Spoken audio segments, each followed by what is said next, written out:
I was there the night the Iron Duke of Ravenscroft became a man I had never seen before, and I have spent 23 years trying to do justice to the telling of it. His name was Edmund Harrow, 7th Duke of Ravenscroft, and the word most frequently applied to him in drawing rooms, at card tables, and across the length of the northern counties was not feared, though he was feared.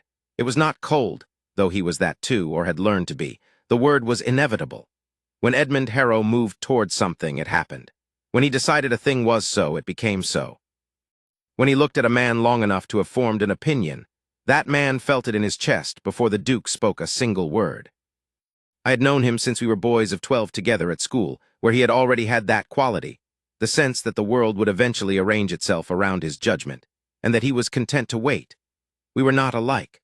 I was Aldrich Fenn, second son of an earl with a moderate estate in Shropshire, a comfortable income that required nothing of me, and a great fondness for wine, horses, and the particular pleasure of watching the world's dramas from the most comfortable chair in the room. Edmund was the sort who walked to the center of the stage without meaning to. I was the sort who arranged to be seated where I could see the stage to best advantage and note everything that happened upon it. This arrangement suited us both. It had suited us for nearly 40 years. I tell you all of this because what happened in Baron Thrace's drawing room on the 14th of March, in the year of our Lord 1823, was not, by any measure anyone who had known Edmund Harrow for more than a fortnight would have predicted, the sort of thing he did.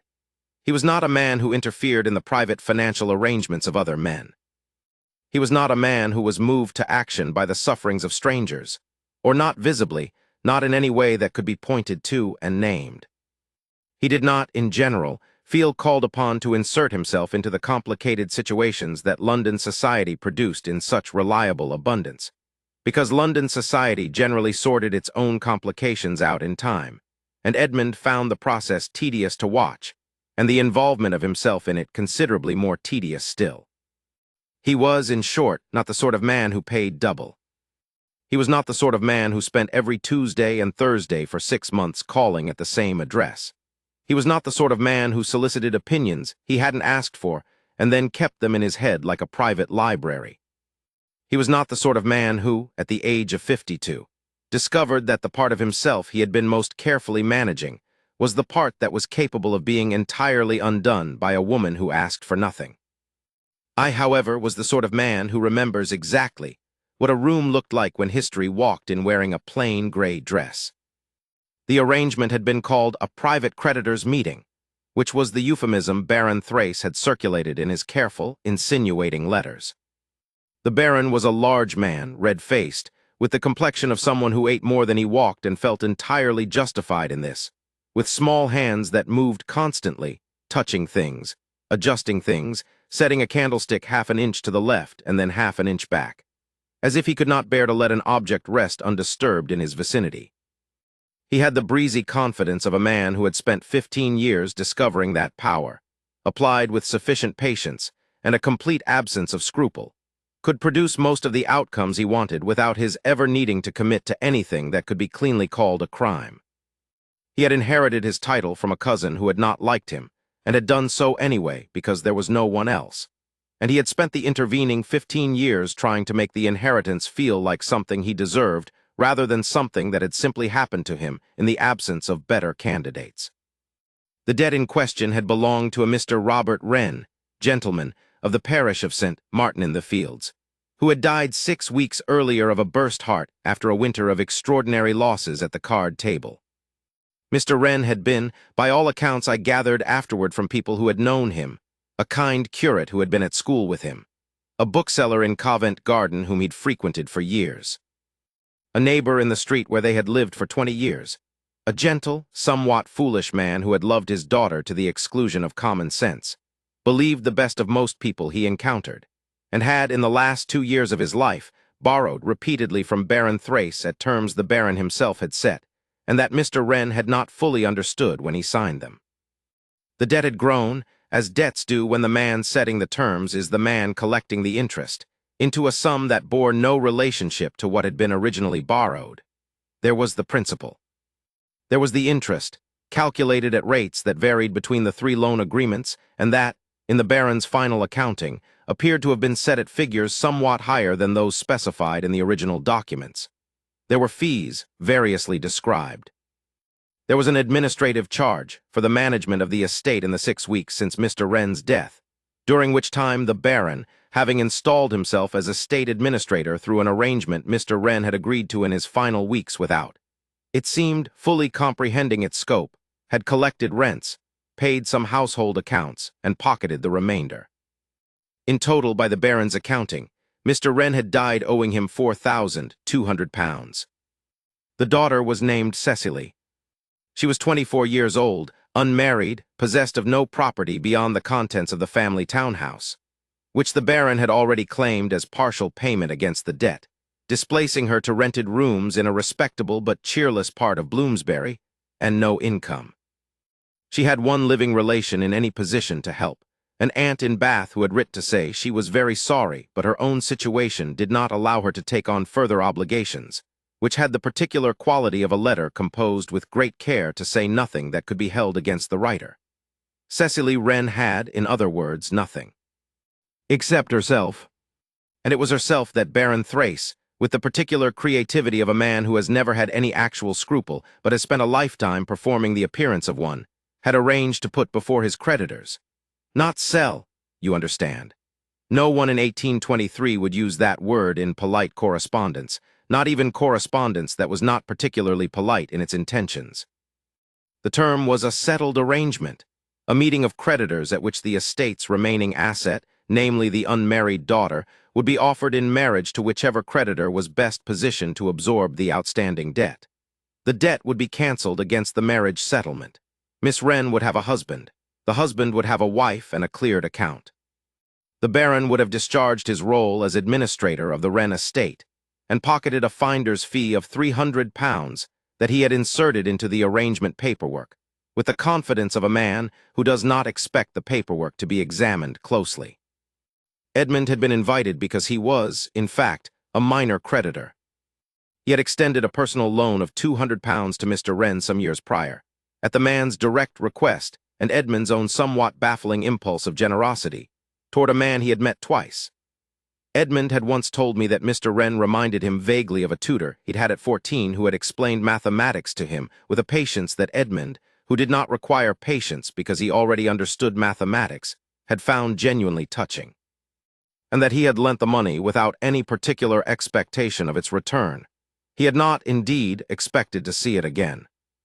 He attended the creditors' meeting, he told me afterward, out of the same discipline that drives a man to open a letter about a bill he knows is unpaid. Not from hope, but from the sense that a man of his position should know the state of his affairs. I attended because Edmund had asked me to come with him, and because I had no particular engagements that Tuesday that I could not rearrange, and because I had a vague and formless feeling, the kind that visits me occasionally, usually when I have had a very good dinner and am in the mood to be generous with the universe, that the evening might be interesting. I had not anticipated interesting of this particular variety. Baron Thrace's drawing room was large and somewhat aggressively decorated, in the manner of a man who had acquired money before he had acquired the knowledge of how not to show it.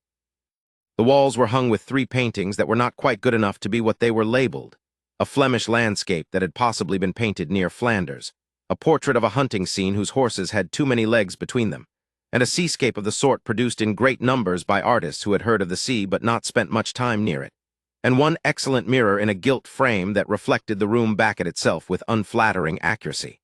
The carpet was Turkish and expensive. The chairs were numerous and crowded together, in a way that suggested the room was used to holding more people than its proportions quite warranted. There were 8 men in the room when we arrived, 7 of them creditors of varying descriptions, and one of them the Baron himself, arranged around a long table with the comfortable self-possession of men who expect the evening to proceed in their favor. Edmund was, by a considerable margin, the most powerful man in the room. This was simply a fact, in the way that the height of a mountain relative to the hills around it is a fact, not a matter of opinion but of measurement. He was the Duke of Ravenscroft, with estates in the northern counties, substantial interests in 3 different commercial ventures of the sort that respectable Regency aristocracy was not supposed to pursue, but did. connections in the Lords that were the genuine article rather than the ornamental kind, and the particular gravity that accumulates around a man who has been exactly what he said he would be for 50 years. The other creditors were a solicitor named Pitcairn who held a note for £600 and looked at Edmund with the bright, assessing eyes of a man who understands immediately who the most important person in a room is and begins at once to calculate his relationship to that person. A merchant called Burley whose claim was £800 and who had the comfortable confidence of someone accustomed to being among the larger figures in any room he occupied, and was now performing the small recalibration that Edmund's presence required. A retired colonel named Ashford whose £500 was, he had written in his letter of response to the Baron, a matter of principle rather than necessity, which told me something about the colonel's finances and rather more about his character, and several others whose individual particulars I did not immediately register because what happened next displaced all other considerations entirely. The door opened. She came in escorted by a maid who was 3 steps behind her and clearly wished to be somewhere else, perhaps anywhere else, in the way of people who have been pressed into service for a situation they find uncomfortable, and are managing it by placing the maximum reasonable distance between themselves and the thing that is uncomfortable. Cecily Wren was not, by the conventional standards of 1823 London drawing rooms, remarkable to look at. She was of middling height, with brown hair dressed simply and pulled back from a face that was, I say this not to diminish her, but to describe what I actually saw, because the point of this account is entirely in the seeing. Not conventionally pretty in the particular way that 1823 London valued, which was to say delicate and dewy, and not in possession of any feature that suggested the person wearing it had spent considerable time thinking. She was young, clearly, though not as young as she might have appeared in different circumstances. There was something in the set of her face that was older than 24, not in the sense of wear, but in the sense of someone who has spent the last several months making decisions she did not ask to be placed in the position of making, and has arrived at competence if not comfort. Her dress was dark gray wool of a quality that had once been better than it currently was, let out and re-hemmed within the last month, the ghost of a previous seam just visible at the waist if you were looking closely. Her hands were clasped in front of her. Her chin was exactly level. She looked at 8 men who had come to decide her future. She did not look away. That was the thing. That was the first thing, and it was the thing I returned to every time I tried afterward to explain to someone why Edmund Harrow, who had not been surprised by anything in 20 years, who had walked through drawing rooms and board rooms and parliamentary chambers with the same contained, impregnable assurance, drew a single quiet breath at exactly the moment she looked at the room. She looked at every man there. Not with defiance, because defiance has in it a heat, a kind of anger dressed as pride, and there was nothing heated about her expression. Not with appeal, not with the particular calculated softness that some women had learned to use as a tool in rooms like this one, and not with any of the various armors I might have expected from someone in her situation. She looked at them with the clear, steady gaze of a person who intends to see exactly what is happening and form her own complete opinion of it, regardless of whether her opinion carries any power to change the outcome. I heard Edmund, standing beside me, draw a breath. Just that, one controlled, quiet intake of air. And then he was still again, the stillness of a man who has decided not to move but knows he is moved.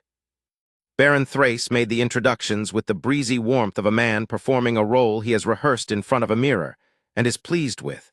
He called Cecily the young lady of the arrangement, which was the most bloodless euphemism I had heard applied to a human being since the last time I attended a parliamentary debate on agricultural laborers.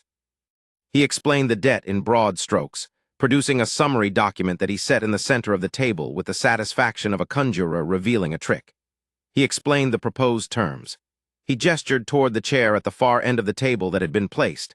I noted, slightly lower than the others, in the way that furniture sometimes expresses what the person who arranged it was unwilling to say aloud. Cecily looked at the chair. She looked at Baron Thrace. Then she sat down, and she arranged her gloves beside her on the table, and she said, in a voice that was perfectly even and carried to every corner of the room without any apparent effort to project it, "Before we proceed, I should like to understand whether any of the gentlemen present have read the loan agreements in full." The room went somewhat quiet. Not dramatically quiet, not the silence of a scandal. More the quiet of 8 men who had expected the next few hours to go in a particular direction and have encountered an unexpected object in the road. "I have read them," she continued, with the composure of a woman who had rehearsed this moment not in front of a mirror but inside herself, in the sleepless nights since her father died, working through what she knew and what she could say with it. "I should like to note that the interest calculations set out in Baron Thrace's summary documentation are not consistent with the rates specified in the original agreements my father signed. The discrepancy, across the 3 loans taken together, accounts for approximately £800 of the stated total debt." The quiet stretched a little further. "I say this," she added, with a precision I found remarkable in anyone and extraordinary in someone in her circumstances, "not because I believe it will alter the outcome of this evening in any material way. I am aware of my situation. I say it because I believe it ought to be on record, among the men present, that the figure of £4,200 is not the figure my father actually borrowed, and that the difference is not a matter of standard interest applied to the correct principal. I would not want any of the gentlemen present to make decisions this evening on the basis of a misapprehension. I have attended a great many meetings in the course of my life. Business meetings, legal meetings, political meetings, the various gatherings that the management of an estate and the maintenance of London friendships inevitably produce. I can count on one hand the occasions on which a single statement rearranged the atmosphere of a room as thoroughly and as quickly as that one did." Edmund was looking at her with an expression I had not seen on his face in the 23 years since he had become the Duke of Ravenscroft, and adopted, along with the title, the face of a man who has seen most of the things there are to see and formed, in advance, his considered opinion of all of them. It was the expression of a man who has picked up what he expected to be a piece of ordinary plate glass and discovered, by the weight of it and the way light moves through it differently, that it is something entirely other. I will not pretend Edmund acted immediately. He did not. What he did was listen. Edmund's listening was not the ordinary kind. It looked, to the uninitiated, like indifference, the same still, contained attention he brought to any situation, giving nothing away, his face a careful arrangement of courteous non-expression. But I had known him for 40 years, and I knew what his real listening looked like. It was absolute. Everything that was said in that room went into him, and was arranged and filed and cross-referenced in real time, with a completeness and a speed that I had always found somewhat unsettling, and had, over the years, come to regard as one of his most reliable qualities. He listened to Baron Thrace smooth over Cecily's observation with practiced ease, attributing the discrepancy to a clerical matter, easily addressed at a subsequent stage, not germane to this evening's primary purpose, which was the most elegant dismissal available, and which the Baron delivered with the confidence of a man who had dismissed concerns in this room many times before. He listened to the other creditors respond. The Colonel said he wanted the matter settled cleanly and as quickly as could be managed, that he was not a young man, and that he had accepted the Baron's figures in good faith and trusted they would be substantiated.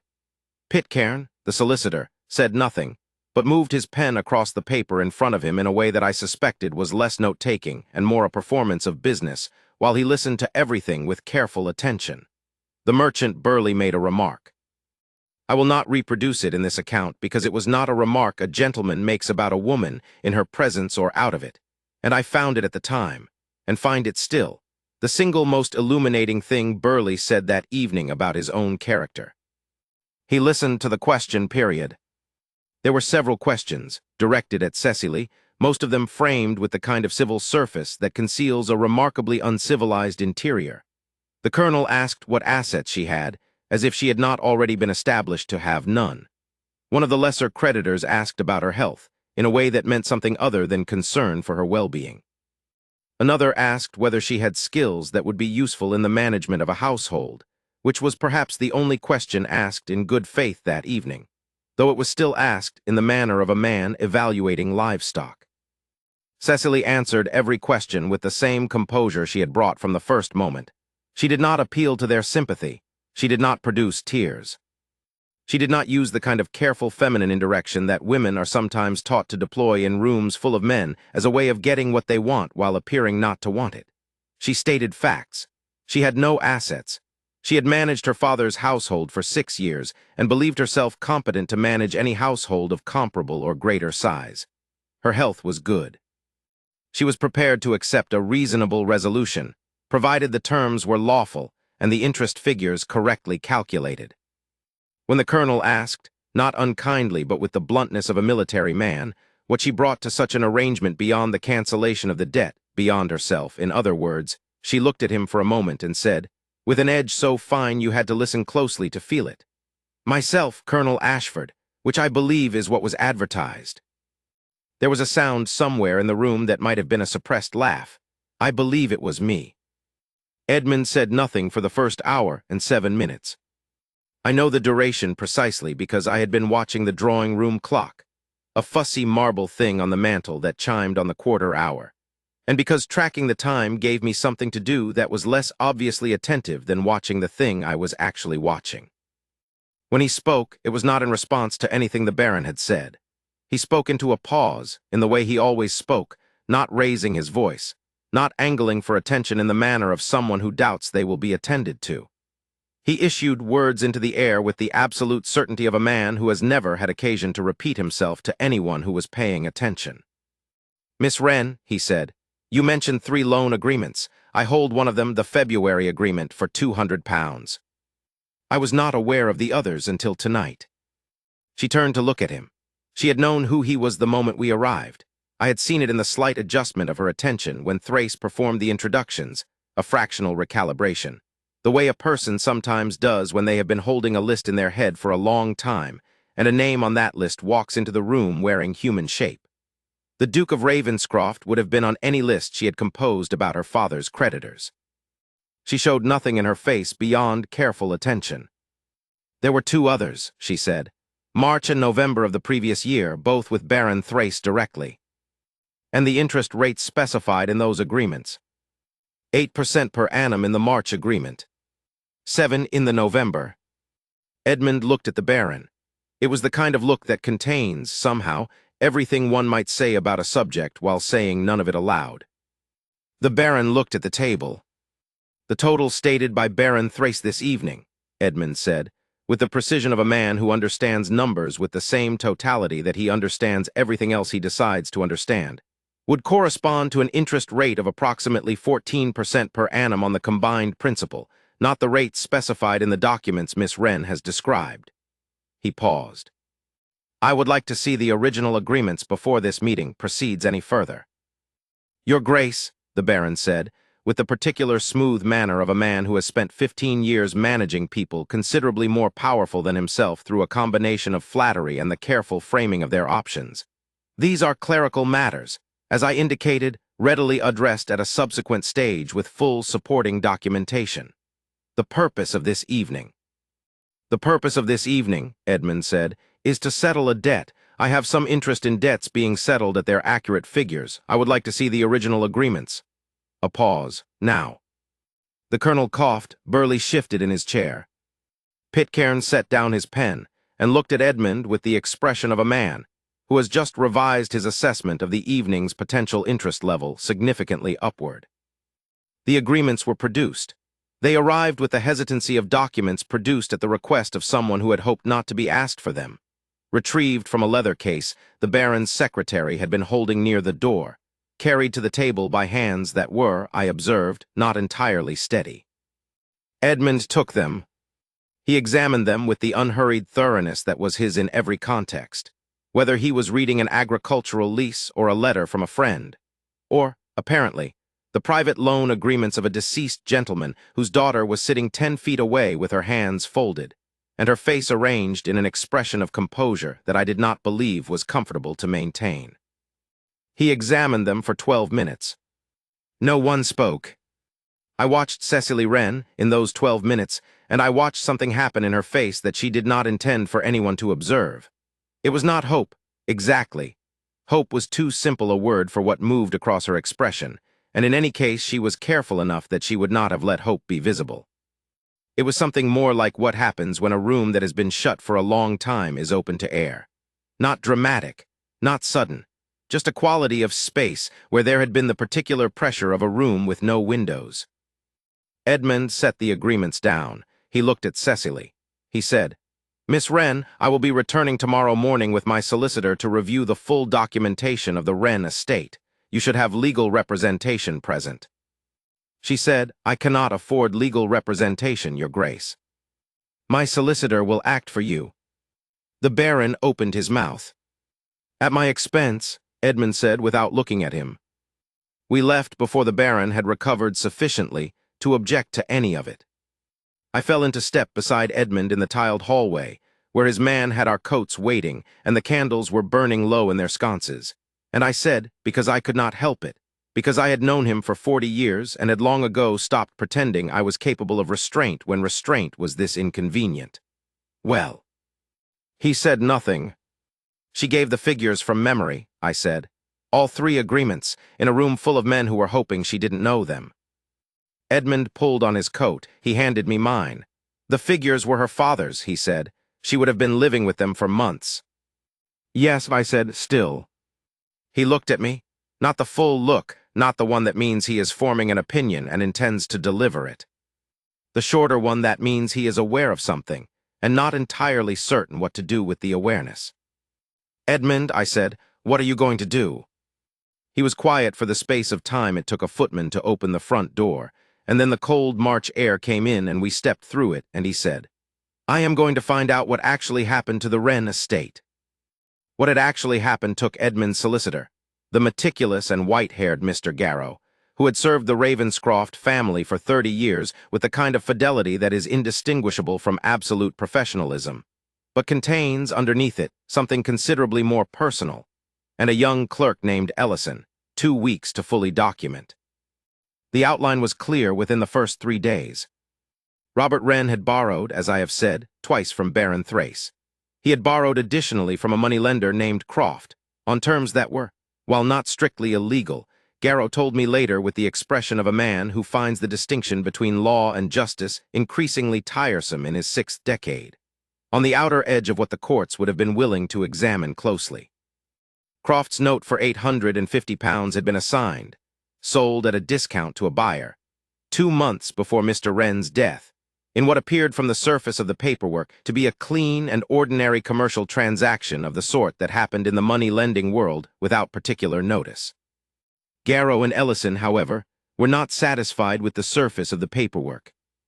The buyer of Croft's note was an intermediary, a solicitor's firm that Garrow recognized immediately, and that, upon careful inquiry, acknowledged that the ultimate purchaser had been the Baron's man of business, acting on behalf of the Baron himself.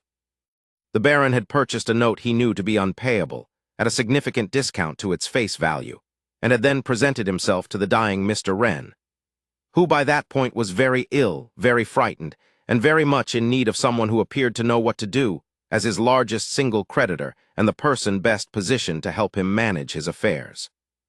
Mr. Wren had trusted him.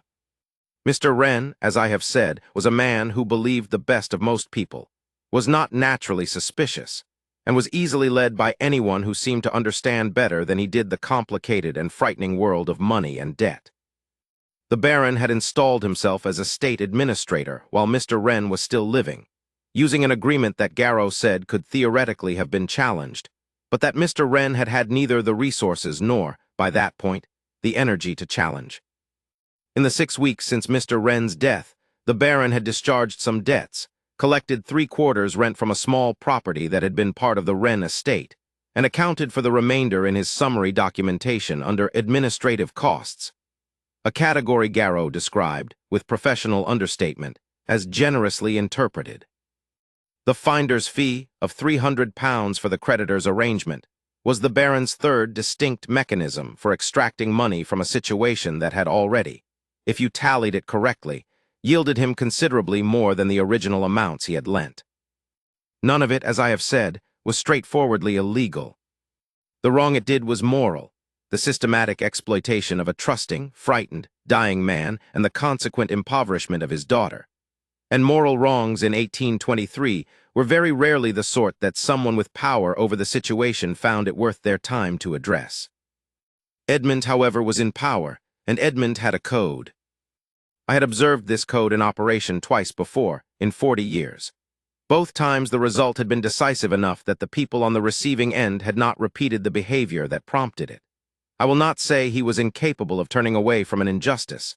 I think he could have turned away from this one, if the injustice had not come attached to a woman in a gray dress with a level chin looking at 8 men without flinching. But I watched him in those 2 weeks, and I saw what I had seen before. The quality of perfect, focused stillness that in Edmund Harrow meant the machinery was running at full capacity and had been given a specific and worthy object. He was in his study every morning by 6.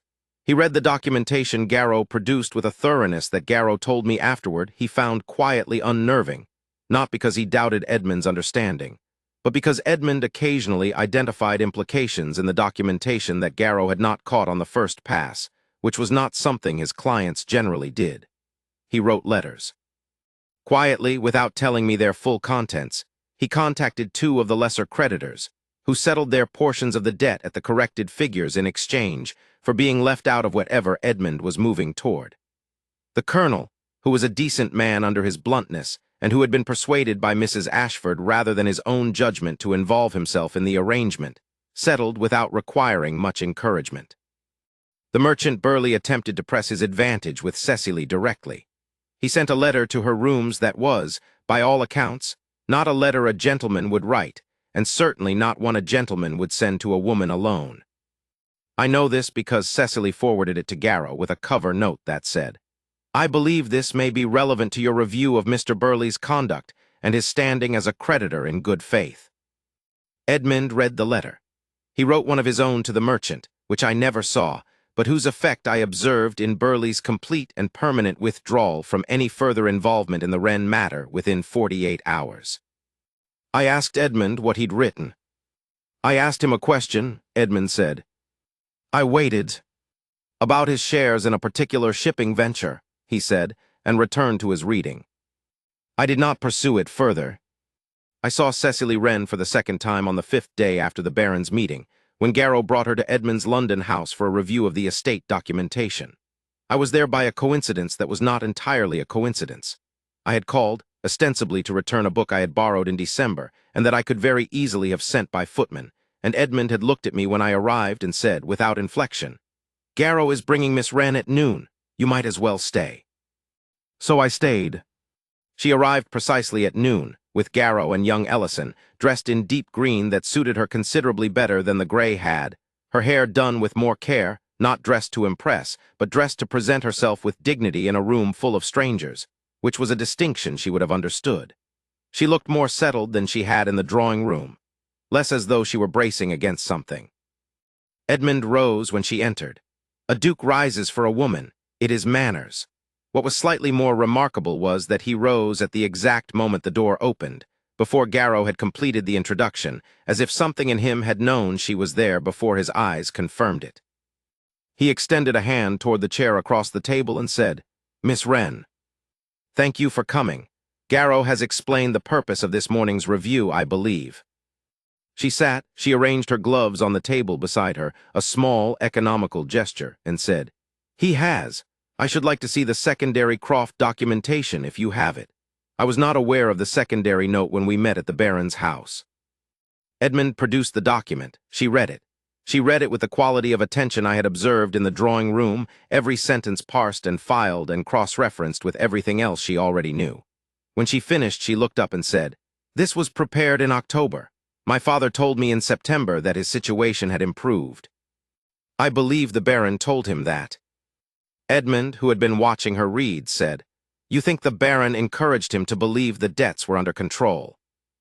"I think Baron Thrace told my father what my father wanted to hear," she said. "My father was not clever about money. He knew it, and he was ashamed of it in a quiet way that he never spoke about directly, and he was easily led by anyone who seemed to understand money better than he did and was not impatient with his questions." She paused. "I told him I thought the Baron's involvement was not in our interest, more than once. He thanked me for my concern, and told me I worried too much about things that the proper people were handling." A silence. "I am sorry," Edmund said, "for the loss of him." She looked at him. She looked at him the way she looked at everything since the moment she'd walked into the Baron's drawing-room, directly, fully, without any of the deflecting social machinery that most people deploy at the beginning of a conversation to give themselves time to decide what they think. She looked at him for long enough that it stopped being a glance and became something with more weight to it. "He was a good man who made bad choices and trusted the wrong person," she said. "The grief and the frustration are not separate from each other. They sit together, which is uncomfortable." A pause. "But I did not come here to discuss my grief, Your Grace. I came because Garrow tells me the documentation of the estate requires clarification on certain dates, and you need my confirmation of several figures. What would you like to know?" Edmund looked at her for a moment, by his standards, somewhat extended. Then he looked at his papers. "And they went to work. I sat in the corner with my book, which I did not read. I turned pages at intervals that I estimated would make me look occupied without being so obviously occupied that it seemed performative. I watched Edmund Harrow, who had in 40 years of my observation never prolonged a business meeting by a single unnecessary minute, ask Cecily Wren questions for 3 hours, and gradually, almost invisibly, begin listening to her answers not just for the information they contained, but for the person giving them. It was subtle, I want to be precise about that. It was not crude or obvious. Edmund was never crude or obvious. What it was a fractional change in the pace of the proceedings, a pause of a second or two longer than strictly necessary after each of her answers before the next question was posed. One occasion on which she finished a point and he said simply, "Yes," in the tone of a man who has heard something that satisfies him, and then was quiet for 3 full seconds before continuing. On one occasion when Garrow attempted to summarize what she was saying before she'd finished saying it, Edmund said, "Let her finish," not sharply but with a clarity that stopped the older man mid-sentence. He was listening to her, not professionally, not listening for the information, though he was absorbing that too. Listening the way a person listens when they are extracting something from the sound of another person's voice that has nothing to do with the content of the words. I watched this for 3 hours. I thought this is going to take him some time to admit to himself, and it is going to be deeply gratifying to observe. Cecily Wren was not foolish enough to feel hope on the basis of a man of Edmund's standing showing her professional courtesy, and she was not foolish enough to mistake that courtesy for something more particular. She was, as I came to understand over the months that followed, a young woman who had spent the last year watching the world respond to her father's goodness with systematic predation, and had arrived at a practical rather than a bitter conclusion, that the intentions of powerful men toward her were not to be assumed without evidence, and that evidence was something she would have to see and assess herself. Her father's death had removed the last person whose judgment she had trusted. The time since had not suggested that she had been wrong to feel the loss. She accepted Edmund's solicitor's help because she needed it, and she was practical enough not to refuse help she needed on the grounds of pride alone. She answered every question precisely, volunteered nothing that had not been asked, offered no opinions that had not been solicited, and gave nothing away about what she thought of any of this, or of any of the people involved in it, including the man at the head of the table who conducted the proceedings with the focused efficiency of someone for whom efficiency was a form of respect. She noticed, however, the questions that did not have legal purposes. She noticed them the first time they occurred, and she filed them carefully, and she continued to answer each one with exactly the same completeness and precision with which she answered everything else. She told me years later that she had not known what to do with the noticing. She had not had in her 24 years much experience of men in power who listened. The men in her father's world had been fond of him, in general, but their fondness had been for his goodness in the abstract rather than for his specific thoughts about specific things, and they had not extended the fondness to his daughter, who thought rather specific thoughts rather specifically, and was not shy about it when someone bothered to ask. She had been, in most of the drawing rooms she had moved through, the woman who was there because her father had brought her, and who would be noticed if she spoke out of turn and not much otherwise. Edmund asked specific questions. He waited for the complete answers. He did not interrupt. He did not move on before she had finished. On the one occasion when Garrow attempted to summarize what she was saying before she had finished saying it, Garrow was a good solicitor and a kind man, but he was 60 years old and had formed certain habits of efficiency. Edmund said, "Let her finish," not sharply but with a clarity that stopped the older man mid-sentence, and Cecily finished, and Edmund said, "Continue." With one word and no fanfare, he had told her that what she was saying was worth the time it took to say it. She said, years later, that it was the most disorienting thing she experienced in a room full of lawyers. The second meeting was on the 8th day, the third on the 12th. By the third meeting, the estate documentation was effectively complete, which meant there was no longer a professional reason for them to be in the same room. Edmund said, rather than terminating the meeting at that point, "There is the matter of the correct procedure for notifying the remaining creditors. I think it would be useful to go through that in some detail."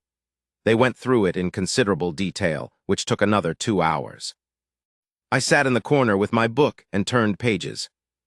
What Edmund found, across those 2 weeks and 3 meetings, when it was all laid out and properly accounted for, was this: the accurate debt, stripped of inflated interest and illegitimate fees and the Baron's various creative interpretations, was £3,210.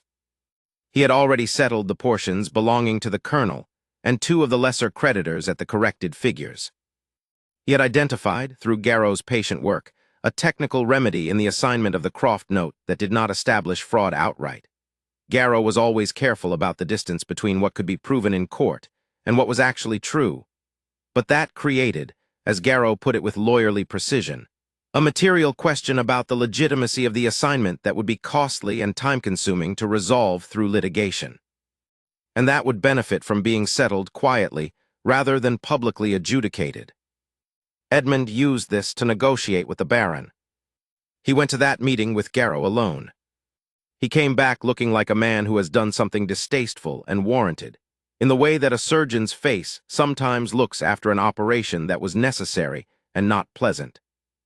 The result was that the Baron agreed, in writing, witnessed by Garrow and his clerk, to discharge the remaining debt in full in exchange for certain undertakings regarding future conduct, the nature of which Edmund described to me only as sufficient, and which I concluded, from subsequent observation of the Baron's behavior, were severe enough that the Baron would think very carefully before putting himself in a position where the Duke of Ravenscroft had occasion to remember his existence.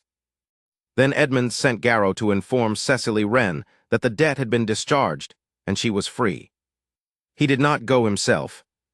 This was, I told him within the hour I heard of it, the action of a coward. He told me to mind my own business.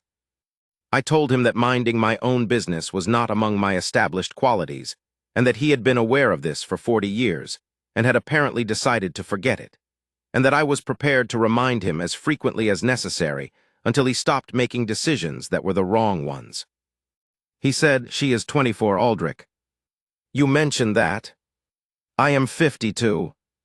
Also mentioned." He looked at me with the look that means he has an argument prepared and knows it is not entirely satisfactory and is hoping I will not press him. She has just survived a thing that would have broken most people. She has no money, no family, no position, and has spent the last 6 months being managed and arranged and decided about by people who treated her as a unit of financial exchange. The last thing she needs is another man of power deciding to want something from her. I let the silence sit. "Edmund," I said, "is that what you think it is, wanting something from her?" He said nothing. "Because that is not what I have been watching in that study for 3 weeks. I paused. What did she say when Garrow told her? He was quiet for long enough that I thought he might not answer. Then, she asked how the debt had been discharged. He told her. She asked whether I would require any acknowledgement or repayment from her. He stopped. And Garrow told her no. She was quiet for a time. Then she said she would find it easier to be grateful if she were able to thank me directly. I looked at him. He looked at the window. "She is 24, he said again, but with less certainty than before. "She is," I agreed, "and you are an absolute fool, and I am going to my club, and I expect you will have caught up to yourself by the time I see you next." I picked up my hat. "She asked to thank you directly. A note is the obvious thing, Edmund.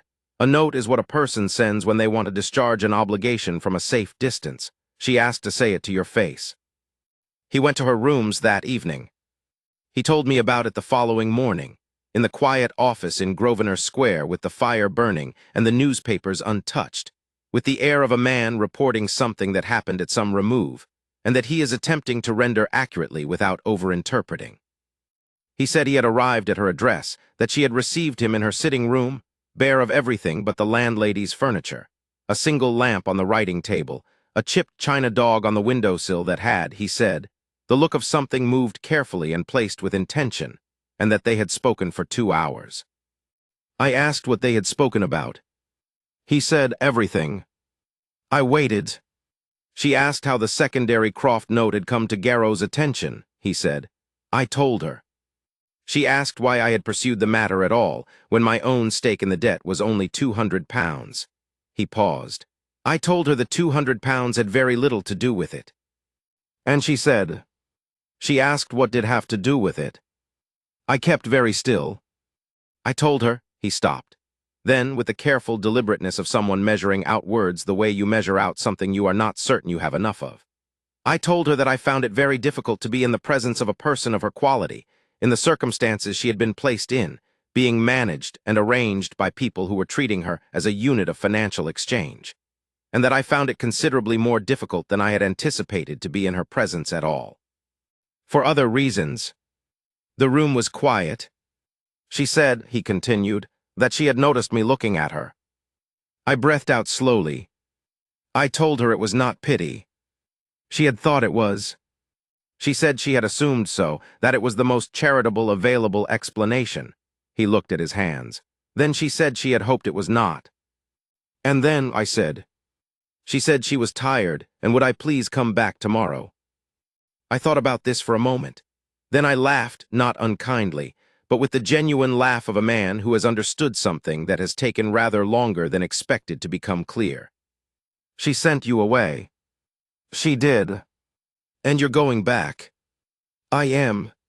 He said it with the absolute certainty of a man who has spent 52 years in complete possession of himself, and has just found himself somewhere he would rather be than anywhere else he has ever stood.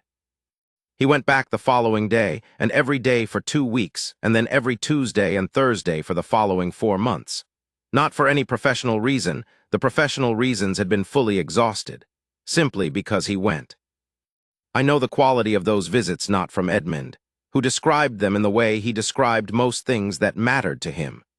Briefly, precisely, with the minimum necessary information delivered with perfect clarity, and everything else kept internal. I know them from Cecily, who told me, years later, with the retrospective frankness of a woman who has had a long time to understand what was happening, and no longer sees any point in making it seem smaller than it was.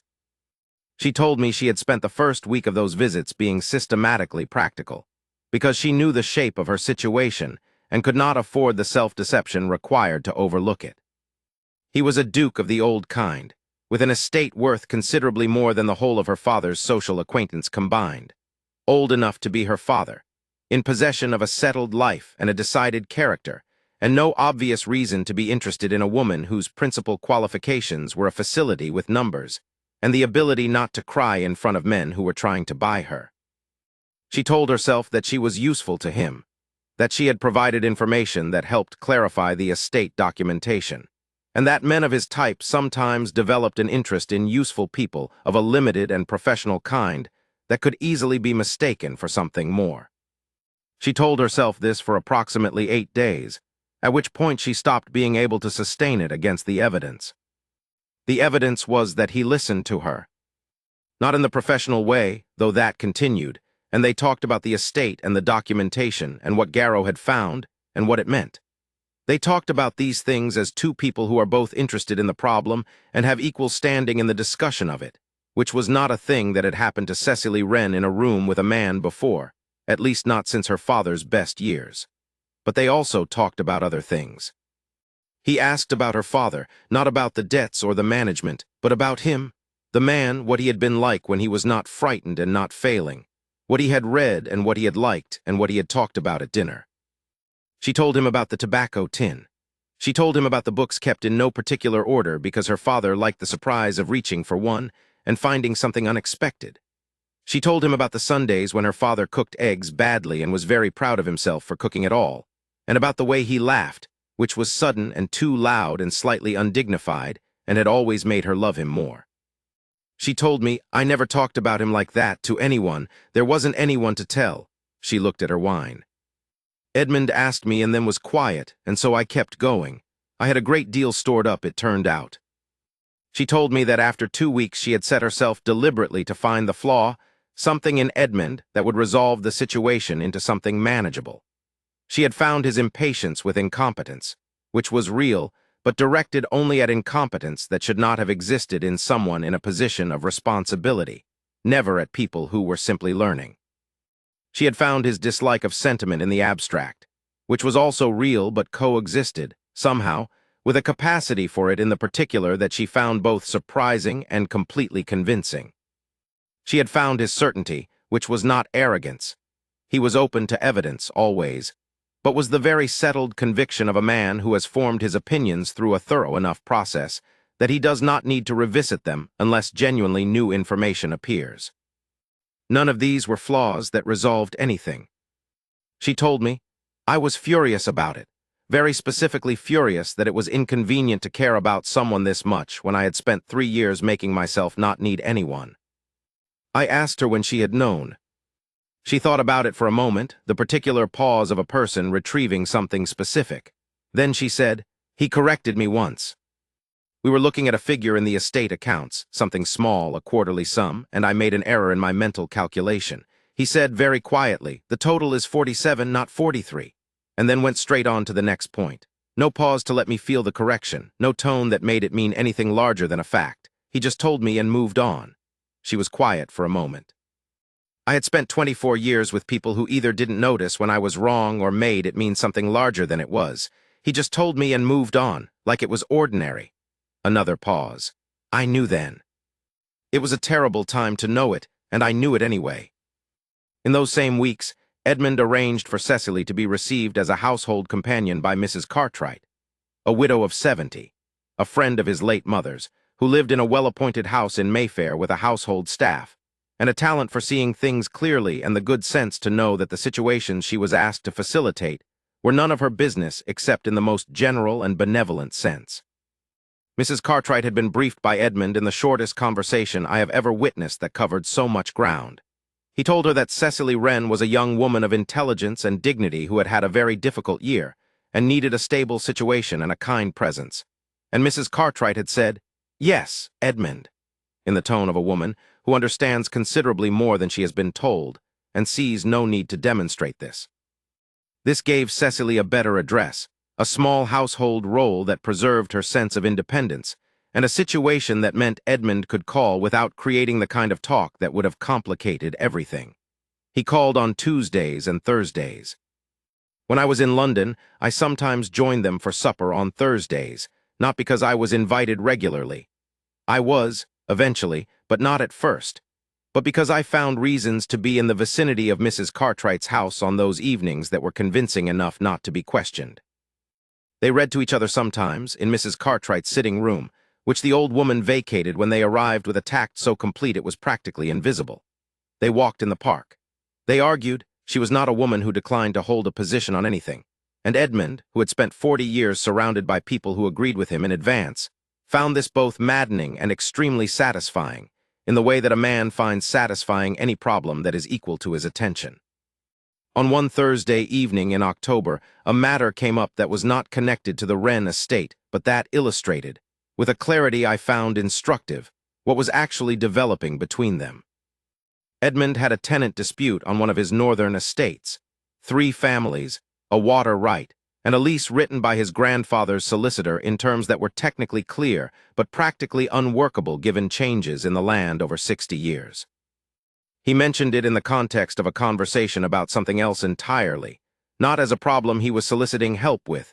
Edmund did not, as a rule, solicit help, believing this to be a deficiency in himself that was simply a feature of his character by now. Cecily listened. She asked 3 questions.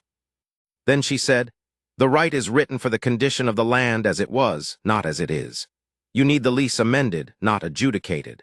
The question is whether all 3 tenants would agree to a revised term, or whether one of them has something to gain from the current ambiguity." Edmund set down his glass. He said, The tenant of the eastern parcel has been using the ambiguity to access water the lease does not strictly give him. Then the other two will agree to the amendment, she said. The third won't unless you give him something. What does he actually need? His well has been failing for 3 years, Edmund said. He needs access to the primary water source, not the secondary one the eastern tenant has been claiming. Then you give him that, she said. In the amended lease, clearly written, all 3 tenants get what they actually need. The eastern tenant loses the ambiguity he's been using. He'll be annoyed, but he'll sign if the third man's situation is resolved, because a satisfied neighborhood is better for him than a contested one. Edmund was quiet for a long moment. Then, where did you learn to think about property disputes? I didn't, she said. I think about problems. Property disputes are just problems. She paused. You would have arrived at the same answer. I had arrived at a more complicated answer, he said. That would have required 3 rounds of legal correspondence and made everyone less satisfied. Another pause. Your answer is better. She looked at the fire. It usually is, she said, and then looked startled, as if she had said something she hadn't intended to say quite that directly.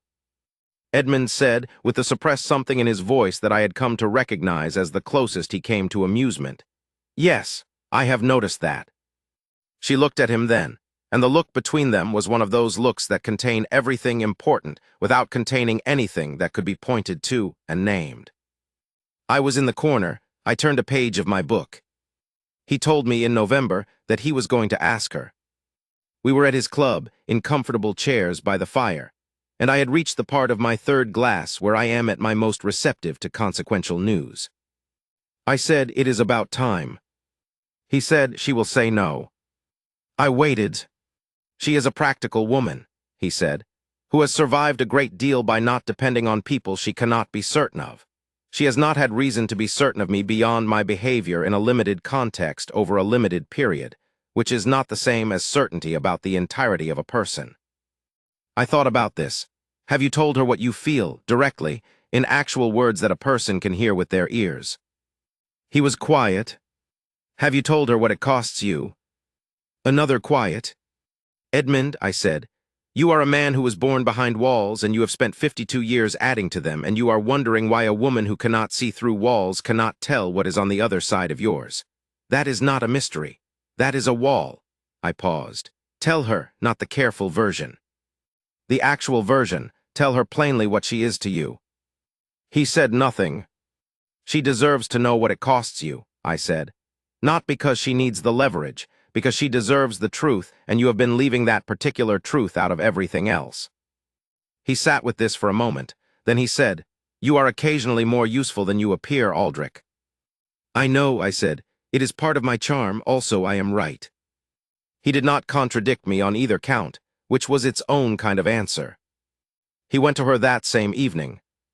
He described it to me the following morning in Grosvenor Square with the fire going, and the newspapers untouched on the side table, with the manner of a man who has spent the night with something and is still not entirely certain how to hold it. He said he arrived without the careful arrangement of his usual visits, without the professional framing, without the book he sometimes brought, without any of the gentle scaffolding he had been using to make the visits feel purposeful in a context beyond the obvious. He arrived because he was going. The housekeeper showed him in. Cecily looked up from her writing table and looked at his face and said nothing, because something in his face was different. He said the walls were down. He did not know how to describe it except that way. He had not consciously removed them. They were simply not there. He said, I have been very careful not to burden you. I think I have been using that carefulness as a way of not saying something I should have said several months ago, because saying it requires a confidence I am not accustomed to extending in directions I cannot be certain of. She waited. You are, he said, the most extraordinary person I have encountered in the course of my life. I do not mean that as a compliment in the way compliments are offered in drawing rooms. I mean it as a fact. It is simply true, and it has been true since the first moment I saw you look at 8 men who had come to decide your future and look back at them without flinching. I have not been the same since that evening. I have spent a considerable amount of time being annoyed about it, because being the same is something I had become quite competent at, and your effect on that competence is significant. He stopped, He said she had a look on her face he was not entirely sure how to interpret, which was another unusual experience for him, and that he proceeded on the grounds that proceeding was better than stopping. "I find," he said, "that 2 days without seeing you is approximately the amount of time I am willing to tolerate, and that I am not interested in tolerating more. I find that the conversations we have been having are the most genuinely interesting I have had since I cannot remember when, and that this is not a small thing, and that what I am describing is not gratitude or professional regard or esteem or any of the other categories of feeling that would be simpler, and that I have been attempting to file it under for 8 months. It is considerably more straightforward than any of those things, and considerably less convenient." She was quiet for a moment. Then she said, "Is that the most romantic thing you know how to say?" He considered. "I believe so." She said, "It will do." He looked at her. She said, in the specific, honest voice she used for things she had thought about carefully, "I have known since October. I did not say anything because I was waiting for you to say it, and because I was not certain I was reading it correctly, and because my history with certainty has not been particularly encouraging. But I have known since October." A pause. "It will do very well." The arrangements that followed were practical and took some time, which pleased both of them. Cecily because she was constitutionally inclined toward things properly managed rather than hurried, and Edmund because he believed a thing done correctly once was worth twice the time of a thing done quickly and then adjusted. Garrow drew up the necessary documents. Edmund spent a fortnight in November at Ravenscroft Hall settling the tenant dispute and several other matters of estate management that had been waiting for his attention, and came back to London with the purposefulness of a man who has been thinking clearly about something for 2 weeks and is now ready to attend to it fully. I must now tell you about the evening of the 19th of February, which is the evening that the rest of London knows about, or the version that circulated through drawing rooms and at dinner tables for the subsequent month, which is not precisely what happened, but is close enough to have captured the essential truth of it. What had been arranged for the 19th was a dinner at the home of Lady Cresswell, one of those midwinter gatherings that London society produces in February to justify its continued existence in the cold, attended by some 40 people of varying significance, most of whom knew each other to the degree that London people always know each other, which is to say thoroughly and superficially, and with a great deal of attention to the gradations of standing. Edmund had been invited months before any of the business with the Wren estate began. He had intended to attend and depart early. He attended with Cecily. This was not, on its surface, a declaration. Gentlemen brought guests to dinners. The significant thing was that he had written to Lady Cresswell several weeks before, saying he would be bringing a guest and giving her name, which Lady Cresswell, a woman of considerable social intelligence who had known Edmund's family for 30 years and had heard, through the channels by which these things travel, the general shape of the last 8 months, had understood immediately as significant and had arranged the table accordingly. The other significant thing was that Baron Thrace was among the guests. I do not know for certain whether Edmund knew this when he chose the evening. I suspect he did. I suspect the presence of the Baron at Lady Cresswell's table in February was among the considerations that made him choose this particular gathering for this particular appearance. But I cannot prove it, and when I asked him afterward, he gave me an expression of perfect innocence that he can only have acquired from long association with me, because I am the only person he knows who wears it convincingly. I attended because I had been invited, and because there was no force in England that would have kept me away. They arrived at 7:20. Edmund in his usual black and white, which suited him in the way that a uniform suits a man who has grown into it so thoroughly that it has become his actual appearance. Cecily in burgundy, a deep, serious color, not showy, not self-effacing. Exactly the color a woman wears when she is not trying to disappear and not trying to call attention to herself, but is willing to be seen. Edmund walked her to her seat with the ease of a man, performing a thing he has done every day for years. I was placed near enough to observe everything that mattered. The trouble began, as trouble at these dinners usually does, between the soup and the fish. It was started by Hortense Ashford, the Colonel's wife, who had not been present at the arrangement meeting but who had been fully briefed by her husband and had formed strong opinions about everyone involved. She said across the table to the woman on her right in a voice calibrated to carry, "Poor thing. One hears she had nowhere to go." The woman on her right glanced at Cecily. Several people around her did. Cecily, who was in the middle of a sentence addressed to the gentleman on her left, a pleasant man named Deverell who was talking about his orchids, and who had the slightly distracted expression of a man who has realized he is speaking to someone more interesting than he expected, did not pause. She finished the sentence. She asked a question about orchids. Baron Thrace, seated midway down the other side of the table, said something quietly to the man beside him. The man produced the private smile of someone who has heard something amusing and is performing the minimum possible reaction. Edmund, opposite Cecily and 2 seats to her left, was speaking to Lady Cresswell's mother about something in the Lords. He did not appear to react to any of this. He was impeccable. Then the Baron said, a degree louder, not addressing Edmund directly, not addressing the table, but at a volume calibrated to be heard by those nearby while maintaining the deniability of a private remark. I understand the situation has been resolved satisfactorily. One must admire His Grace's charity. The table shifted. Not dramatically. These things don't happen dramatically in rooms like this, because everyone present has been trained since birth to keep their expressions steady while their attention relocates entirely.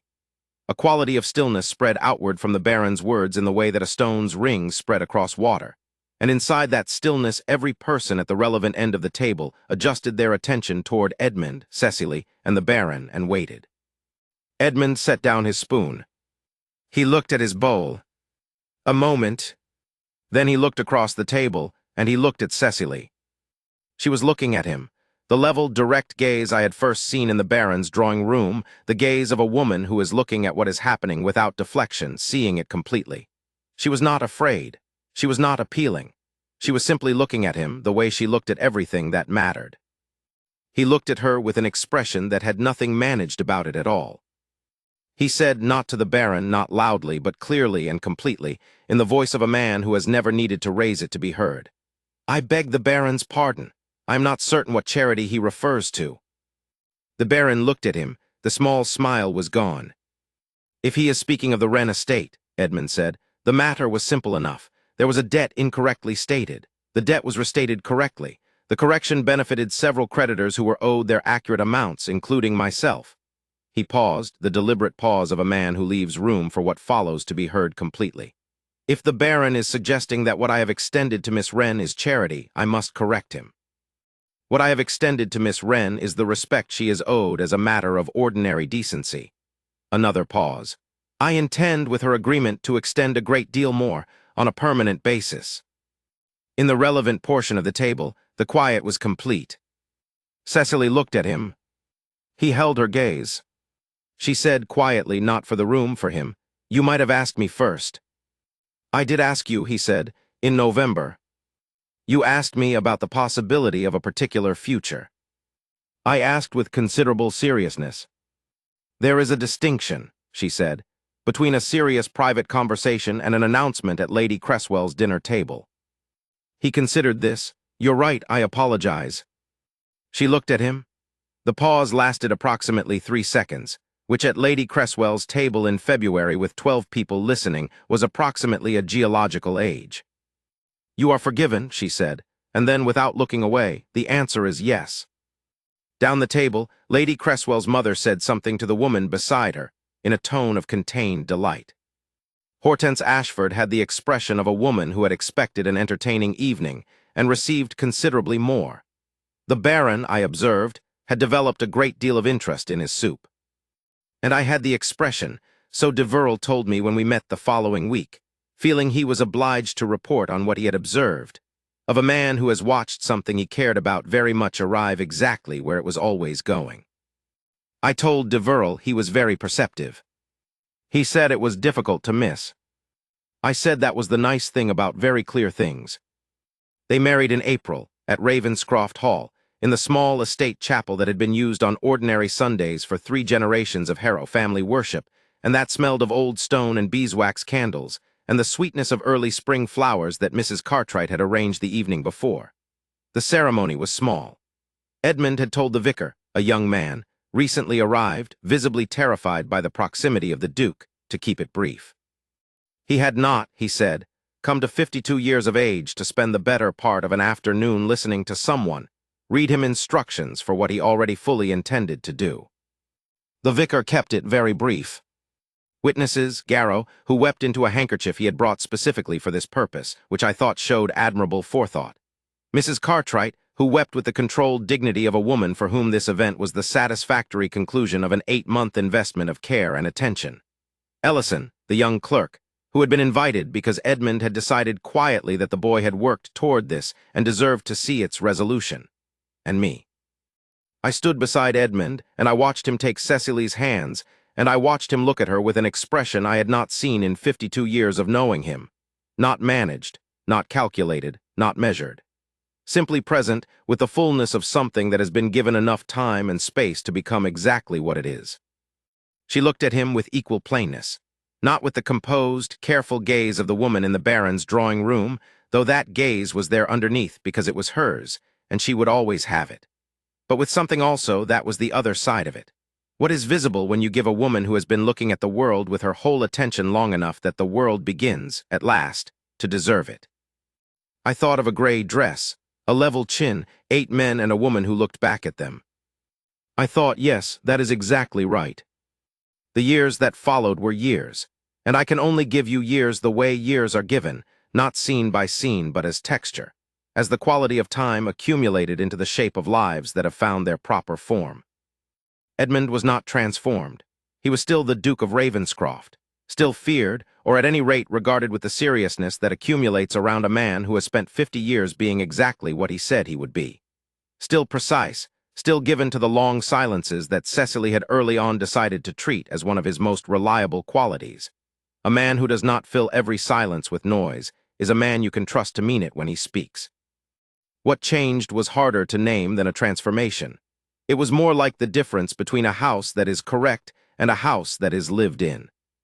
Everything that had always been there was still there. The precision, the authority, the absolute clarity of his intentions. But there was something around it that had not been there before, which was the evidence of a person making room for another person and finding, somewhat to his own surprise, that the room they required was not a reduction of what was already there but an addition. He did not know, I think, how much of himself he had been keeping until there was someone to keep it for. Cecily ran Ravenscroft Hall with the same systematic intelligence she had brought to the estate documentation and the water right dispute and every other problem she had been given. Within 3 months of arriving, she had reorganized the household accounts and identified 2 areas in which the estate had been losing money through arrangements that had simply not been revisited in 20 years. Within 6 months, she had renegotiated those arrangements and improved the estate income by a figure that Edmund told me once, with an expression I had not seen on his face before, and that I identified, after a moment, as straightforward and uncomplicated pride in something he had not done himself, was the largest single-year improvement in the estate's financial position in 30 years. He told her that. She said, "I know." He said, "You could have been a great deal more many things in other circumstances." She said, "Yes, but this is better." She looked out at the valley where the estate spread in its northern autumn colors. "This is the best thing I have been." He had apparently no answer for that. I believe him when he says so. Cecily told me once, this was perhaps 4 or 5 years into the marriage, on an evening walk through the estate when she had the particular ease of someone completely at home, in a place she had arrived at unexpectedly, that what she had found most remarkable about Edmund was not that he had rescued her, because she had never framed it that way. "He corrected a wrong," she said. "That is a different thing. He corrected it because it was a wrong, not because he was performing the role of rescuer. If he had been performing, I should have felt it. I feel it when people are performing." She said, "What I found remarkable was that he treated the conclusion, that I should be his wife, with the same directness and certainty with which he treats every other conclusion he reaches. He did not approach it as a favor, or a risk he was taking, or a gesture of noblesse. He approached it as the most logical outcome of knowing me, which is a terrifying and extremely agreeable thing to have someone feel about you." She was quiet for a moment, looking out across the valley where Ravenscroft Hall sat in its gray stone dignity against the late afternoon sky. "I spent a long time learning not to need anything from anyone, which was useful, but it is also very tiring. And it turns out that being known and being seen, and being with a person who never requires you to be smaller than you are, That is not a need in the needy sense. That is just being alive properly. I thought about this for the rest of that walk, and for some time afterward. The Baron, I should tell you, did not disappear from the world. Wrongdoers rarely do. What happened to Baron Thrace was considerably less dramatic than he deserved and considerably more satisfying than I had anticipated, in the way of things that work out well. Edmund, in the months following the settlement, had been in contact without advertisement with 2 other families who had grievances against Thrace's financial management. He had provided Garrow's assistance in reviewing their documentation and ensured that they had the information necessary to understand what had been done to them. He did not bring criminal charges, because the law did not provide for it, and Edmund was not a man who attempted things the law would not support. What he did was ensure that the information existed, that it was in the right hands, and that those hands included solicitors who knew what to do with it. The resulting complications for Baron Thrace, 2 separate legal challenges to 2 separate estate accountings, each with its own solicitors, occupied the next 3 years of his life and cost him considerably more than he had gained from the Wren business. He did not go to prison. He did not lose his title. What he lost was the comfortable obscurity in which men of his type operate most effectively. He became, in relevant circles, known. This, Edmund told me once, was sufficient. I asked him if he had wished for more. He said, no, the harm done to Cecily was not undone by destroying Thrace. It was undone by other means. He looked across the room at her, where she was in conversation with Mrs. Cartwright about something to do with the garden. The other means were more interesting. One more evening, and then I am done. This was a December evening, perhaps 8 years into the marriage, with the house full in the way it was full in December, children of various ages occupying the upper floors with the cheerful noise of people who belong somewhere, the particular warm rumble of a house that is being lived in. Edmund and I were in the library, him reading, me looking at the fire, both of us in the comfortable silence of men who have had a long friendship and do not need to fill it. Cecily had been in the room until an hour before, when she had been summoned upstairs for some purpose involving a small person who had refused to sleep. The library still had the quality of her presence in it, after she'd gone. There is something that remains in rooms she has occupied, some arrangement of the space that is slightly more ordered and warmer and better lit than it was before she arrived, and that takes a little time to settle back into ordinary room-ness after she leaves. Edmund noticed it too. He was clearly noticing it now, in the slight adjustment of his attention toward wherever she was in the house above us. After a while I said, do you remember the evening in Thrace's drawing room, the first moment you saw her? He looked up from his book. What did you think, I said, at that first moment? He was quiet, an honest quiet, the kind he had when he was deciding not how to answer but how completely. Then he said, I thought, there is someone who will not be made small. He looked at the fire. I had not thought that about anyone in a long time. I looked at the fire too. And then she opened her mouth, he said, and I thought, there is someone who knows the difference between 8% and 14. A pause that was, I believed, the closest he would ever come to what another man might call laughter. Both things together were somewhat difficult to dismiss. And so you didn't. And so I didn't. The fire settled.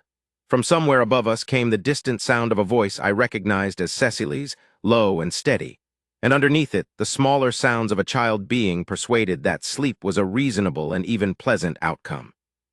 Then quiet, and then her footsteps on the stairs, and then the familiar quality of the room when she came back into it. The particular air that says a person you were waiting for without knowing you were waiting has arrived. She came in, sat down by the fire, picked up her book, and did not say anything for a while. Then she said without looking up, he was finally convinced. The child, I said. He had decided that sleep was a conspiracy, she said. I explained that it was not. He was persuaded eventually. She turned a page. Ellison's boy. He is very like Ellison was at that age, apparently, according to Edmund, who has a remarkable memory for the personalities of young clerks. Edmund said, without looking up from his own book, he once spent 40 minutes explaining to me why the alphabetical organization of my lower left filing drawer was inefficient. He was right, Cecily said. He was 8 years old, Edmund said. Also right, she said. I looked at both of them. I looked at the fire. I looked at the library, which had the quality of a room that has been lived in for a long time by people who like it and who understand each other, which is a very particular and comfortable quality that not every room achieves. Outside, the December dark pressed at the windows, and the first snow of the season was coming. You could feel it in the particular weight of the silence before it arrived, the way the air sits differently when something is about to change it. I was very comfortable. I am an old man now, and I have watched a great many things in my time, and I have sat in a great many chairs with a great many glasses of wine and formed opinions about most of what the world has put before me. I am not, in the ordinary run, given to sentiment. But I was there for all of it. I was in the Baron's drawing room when she looked at 8 men without flinching. I was in the study in Grosvenor Square when Edmund asked questions for 3 hours and listened to every answer with more than professional attention. I was at Lady Cresswell's table in February when he looked at her and told the room what she was to him, in words that could be heard, and that she answered in 3 words that are, in my experience, among the most efficiently sufficient words in the English language. I was in the chapel at Ravenscroft Hall on an April morning when the apple trees were in first flower, and the air smelled of stone and beeswax in spring, and I watched the most contained, most deliberate, most apparently impenetrable man I had ever known take the hands of a woman who had asked for nothing and look at her with the expression of a man who has arrived, at last, exactly where he intended to go, and is at peace with the distance it took to get there. I think about her sometimes in the small hours, the woman she was in the beginning. The Cecily Wren who lived in rented rooms in Bloomsbury with a chipped china dog on the windowsill and a head full of figures, and 3 years of learning not to need anything from anyone. The woman who came into a baron's drawing room and looked at 8 men who had come to decide her future, and looked back at them without flinching, and stated the accurate figures, and asked for nothing. She could not have known then what was going to follow. You cannot know that, from inside the gray dress and the level chin. You can only keep your gaze steady and tell the truth and let the world show you what it will. The world, in this particular case, showed her the Iron Duke of Ravenscroft, who had never in his life been moved by a thing he did not choose to be moved by, and was moved by her before he had decided whether to be, and spent 8 months being annoyed about it, and doing the right thing about it simultaneously, because that was who he was. He was not a different man for loving her. He was more completely himself, which is the only transformation worth describing, and the rarest one. She was not a different woman for being loved by him. She was more completely herself, which was, it turned out, quite extraordinary, and had been waiting for the right conditions the way a garden waits for the right season. She asked for nothing. He paid double. And everything between those 2 facts is the story, and I have done my best to tell it. I have told you the shape of the thing, and the shape is true, but a shape is not the whole of it. A shape is the bones. What I have been giving you is the bones, and you deserve the rest. You deserve the full weight of the house at Ravenscroft in the years of it, the particular quality of an autumn morning when Edmund came downstairs and found Cecily already at the estate desk with the ledgers open, and the particular quality of the look he gave her when she did not hear him arrive. The way Mrs. Cartwright cried at the wedding for precisely as long as was appropriate, and then produced a handkerchief, and collected herself with the efficiency of a woman who has been collecting herself in difficult moments for 70 years, and has the technique refined. The conversation Edmund and I had in the library at 2 in the morning after the dinner at Lady Cresswell's, when neither of us was sleeping, and neither of us mentioned why. You deserve the full texture of what happened in the months between the Baron's drawing room and the chapel with the apple blossoms, which was not only the large moments, the 12 minutes of silence while Edmund examined the agreements, the evening at Cecily's rooms when he told her what she was to him, the dinner, but all the small ones that added up to it, and that, if I am honest, constituted the actual substance of the thing. So let me go back. Let me go back to the first week of April, 3 weeks after the Baron's drawing room, when Edmund's negotiations with the Baron were complete, and the debt was discharged, and Garrow had gone to Cecily's rooms to tell her, and Edmund had not. He spent that evening in his study. I know this because his butler, Hargreaves, a man of 60 who had served in the Ravenscroft household since Edmund was a child, and who had approximately 18 opinions about the current situation, and the sense to share exactly none of them with anyone but me, told me when I called the following morning that the Duke had been in the study until past midnight, and had eaten nothing. I let myself into the study, found Edmund at his desk with the fire gone to embers, and a glass of untouched port beside him, and a blank sheet of paper in front of him that had apparently not been written on. "The debt is settled," I said. "Yes." "And you told Garrow to go?" "Yes." "And you are sitting here?" "Yes, Aldrich." He looked at me. "What would you like me to say?" "I would like you to say what the blank paper was for," I said. "You always write when you are working something out. What were you working out?" He looked at the paper. "Whether there is a version of this," he said carefully, "in which I am not making a very significant error." "What version are you afraid of?" He was quiet. "Edmund," I sat down. I poured myself a portion of his untouched port. "What are you afraid of specifically?" He was quiet for long enough that I thought, as I occasionally did with him, that the answer would not be shared. Then he said, "That it is not what I think it is, on either side." A pause. "That I have invented it. From the evidence of a professional context, which does not generalize, and from my own inclination, which is not a reliable guide." I considered this. "What did you see in the professional context that you don't think generalizes?" "Intelligence," he said. "Precision, composure under conditions that warranted neither, a particular kind of—" He stopped. "Say it." "Directness," he said. "She looks at things directly. She does not perform around the edges of what she means. She says the thing." He paused. I had not realized I was hungry for that until I encountered it. I looked at the untouched glass. I looked at the blank paper. I looked at the man behind the desk who had spent 40 years being the most formidable person in every room he occupied, and was currently being defeated by a blank sheet of paper. "Edmund," I said, "what did she say to you in the drawing room? Not the figure, not the point about the loan agreements. What did she say when the colonel asked her what she brought to the arrangement?" He looked at the desk. "She said myself," I said. "And she said it in a way that meant, I know exactly what I am worth, and I am not going to pretend otherwise for the comfort of this room. That is not a thing that generalizes from a professional context. That is a person. You saw a person." He said nothing for a moment. "The blank paper," I said. "Were you going to write to her?" A long pause. "The thought had occurred," he said. "And you didn't?" "No." "Why not?" Another long silence. Then, with the particular quality of someone saying something they have been thinking for a long time and have not said. "Because a letter from a duke to a woman in her circumstances is not a simple thing. Whatever its contents, it arrives with the full weight of the title behind it, and she has just spent 6 months being arranged and decided about by men in positions of power, and I do not want to be another one of those men in another form." I looked at him for a long moment. "Edmund," I said, "that is the most considerate thought you have had about another person since you were 12 years old, and you gave your coat to that boy on the winter walk." He looked at the fire. "Write the letter," I said. "Tell her the debt is settled at the corrected figures and that you hope she is well and nothing more. Give her the simple fact. She is a woman who likes simple facts." I paused. "The rest can wait until she has had time to breathe." He looked at the blank paper for a moment. Then he picked up his pen. He wrote 6 lines. He sealed it. He sent it the following morning.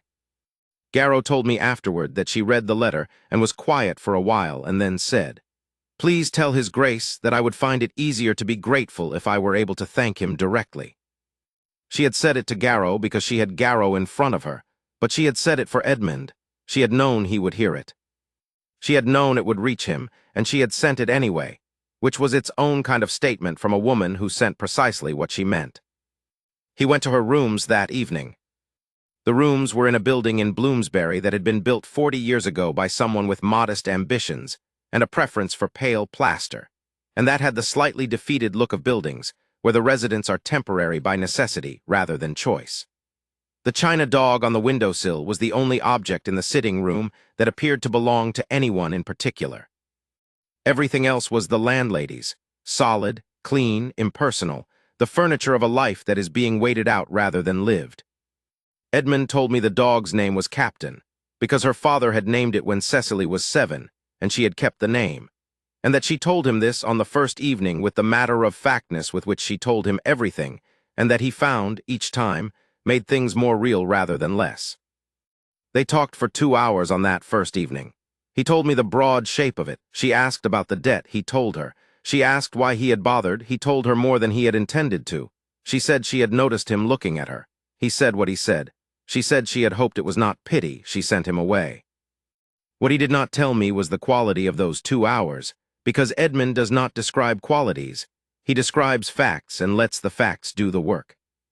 What Cecily told me years later was this. He arrived and he was different from the way he had been in the study. She had expected the professional Edmund, the one who had conducted the estate review with an efficiency and a clarity that she had found both useful and, she admitted, somewhat daunting, because she was accustomed to being one of the most precise people in a room, and he had matched her without any apparent effort and then gone further. She had been ready for that Edmund. The one who arrived was not that Edmund. He was the same man in every external particular, same coat, same posture, same dark, contained face. But something about the quality of him was different, in the way that the same landscape is different when the weather has changed. She could not at that moment have said specifically what was different, only that it was. She offered him tea. He said yes. She made it because the one-room arrangement of her situation meant that making tea was what you did when you were in the sitting room, and also because it gave both of them something to do with their hands for a few minutes, and also because she was gathering herself, which she did not show. She asked about the debt. He told her. He told her without the management of the professional context, without Garrow's careful lawyerly framing, without the structure of a meeting with an agenda. He told her simply fact by fact what had been found and what had been done about it in the same way he would have told a colleague. She listened. She asked 2 questions. He answered them. Then she asked why he had bothered. And he said not because it was the right thing to do, though it was, and she would have believed him if he'd said so, because she had seen him do right things with a consistency that was not performative. He said the £200 had very little to do with it. She looked at him. He said he found it difficult to be in the presence of someone of her quality in the circumstances she had been placed in, treated as she had been treated, and that he found it, and here he paused.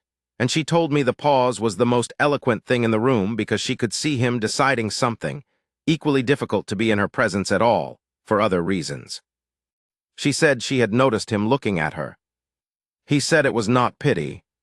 She said she had hoped it was not. And then she said she was tired, and she asked him to come back tomorrow because she needed the evening to think, and because she was not a woman who made decisions in the heat of something when she could make them in the cool of the following morning, and because she was, it must be said, genuinely tired. He went home. He came back the next day. She had thought overnight, and what she had thought was, he is not performing, he is not managing me or the situation. He said what he said because it was true, and because someone in his position does not say something like that unless it is true, because saying it creates complications that a man of his standing does not need and would not invite for any reason but the actual one. She let him come back. She let him come back every day for 2 weeks, and then every Tuesday and Thursday for 4 months. And in that time she assembled the evidence, piece by piece, of who he was when he was not performing anything at all. I should tell you about the Tuesday in June when I joined them for supper at Mrs. Cartwright's and found something I had not expected to find, which was the 2 of them in the middle of a disagreement. Not a quarrel, they were not the quarreling kind, either of them, but a genuine, substantive, evenly matched disagreement about a matter of some intellectual substance, conducted across the supper table with the ease of 2 people who have had this kind of conversation before and intend to continue having it. The subject was a matter of agricultural improvement. I had arrived mid-discussion and took a moment to understand what was being talked about.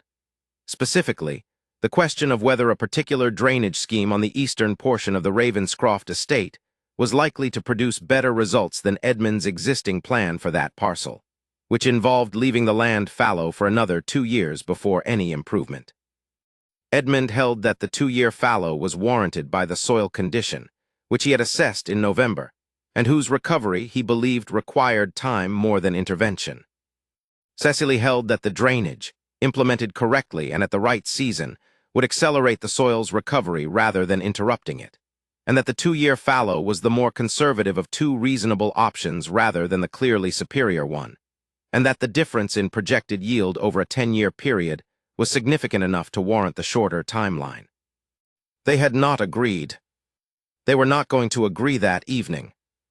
What I observed was that neither of them was managing the other. Edmund was not deferring to her opinion because she was his wife or because he was trying to keep the supper pleasant. Cecily was not softening her position because she was speaking to the Duke and it was his estate. They were two people with a genuine disagreement about an agricultural matter, presenting their positions fully, listening to the other side fully, and neither one of them finding any particular pleasure in backing down. Mrs. Cartwright, who was eating her supper at the other end of the table with the serenity of a woman who has seen a great deal and considers an agricultural debate between two intelligent people to be among the more pleasant forms of dinner entertainment available, said at one point, "Edmund, I believe she has a point about the drainage timing." Edmund looked at her. "You are biased, Aldrich," Mrs. Cartwright added, not looking at me, "so I shall not ask you." "I was about to side with Edmund on the soil assessment," I said, "but only because I find the word fallow inherently appealing and not for any agricultural reason." Cecily looked at me. "That is not a useful contribution." "I am consistently not useful on matters of agricultural drainage," I agreed. "I am very useful on matters of wine and horses and the observation of human nature. One must know one's strengths." Edmund, I noted, had not returned to the argument. He was looking at Cecily with the expression I had come to associate with moments when he had heard something he was genuinely revising in response to, which was not an expression he had very often because he was not, in general, a man who revised easily. 3 weeks later, he authorized the drainage scheme. He did not tell me this directly. I heard it from Garrow, who mentioned it in the context of something else. When I raised it with Edmund, he said, "The yield projections she laid out were more rigorous than mine." I reconsidered. I said, "Did you tell her?" He said, "She knows." I said, "Did you tell her?" He said, "Yes, Aldrich." "What did she say?" A pause. "She said she would put together the proposed drainage schedule for my review by the following Thursday, and that she had already been in correspondence with an engineer in York who had worked on similar schemes." I looked at him. He looked at me. "She had already written to the engineer," he said, and there was something in his face that was not quite a smile, but was the thing that exists in the same country. In the late summer, Mrs. Cartwright said to me, we were sitting in her garden on a warm August afternoon while Cecily and Edmund were somewhere in the house having what Cecily had described as a necessary conversation about the Ravenscroft household records, which have not been organized in any coherent system since the third Duke and require immediate attention. She said, "Aldrich, I have been watching people for 70 years, and I will tell you what I see." I said I would be grateful. She said, "I see a woman who has spent her whole adult life being the person who sees everything clearly and is not thanked for it, and who has decided that the correct response to not being thanked for it is to continue seeing everything clearly and require no thanks. And I see a man who has spent his whole adult life being the person who sees everything clearly and has not met anyone whose clarity matched his, and who did not know how much he wanted to until he encountered it."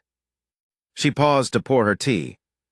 "The interesting thing," she said, "is what happens when two people of that particular kind encounter each other. They do not need to explain themselves. They do not need to perform comprehension.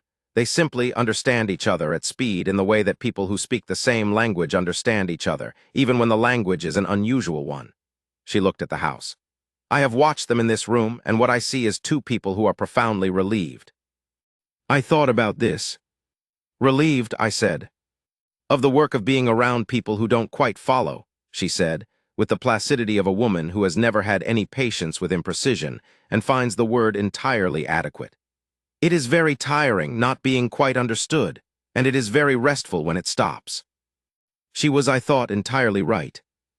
There was a week in August when Edmund went to Ravenscroft Hall for estate business, and Cecily stayed in London, because Mrs. Cartwright had a minor difficulty with her household that required someone sensible on the premises. I know the week existed because Edmund came back from it in a mood that was noticeably different from any mood I had observed in him before, and that I can only describe as the mood of a man who has not been where he wanted to be for 7 days, and is making no noise about this, but is not entirely concealing it either.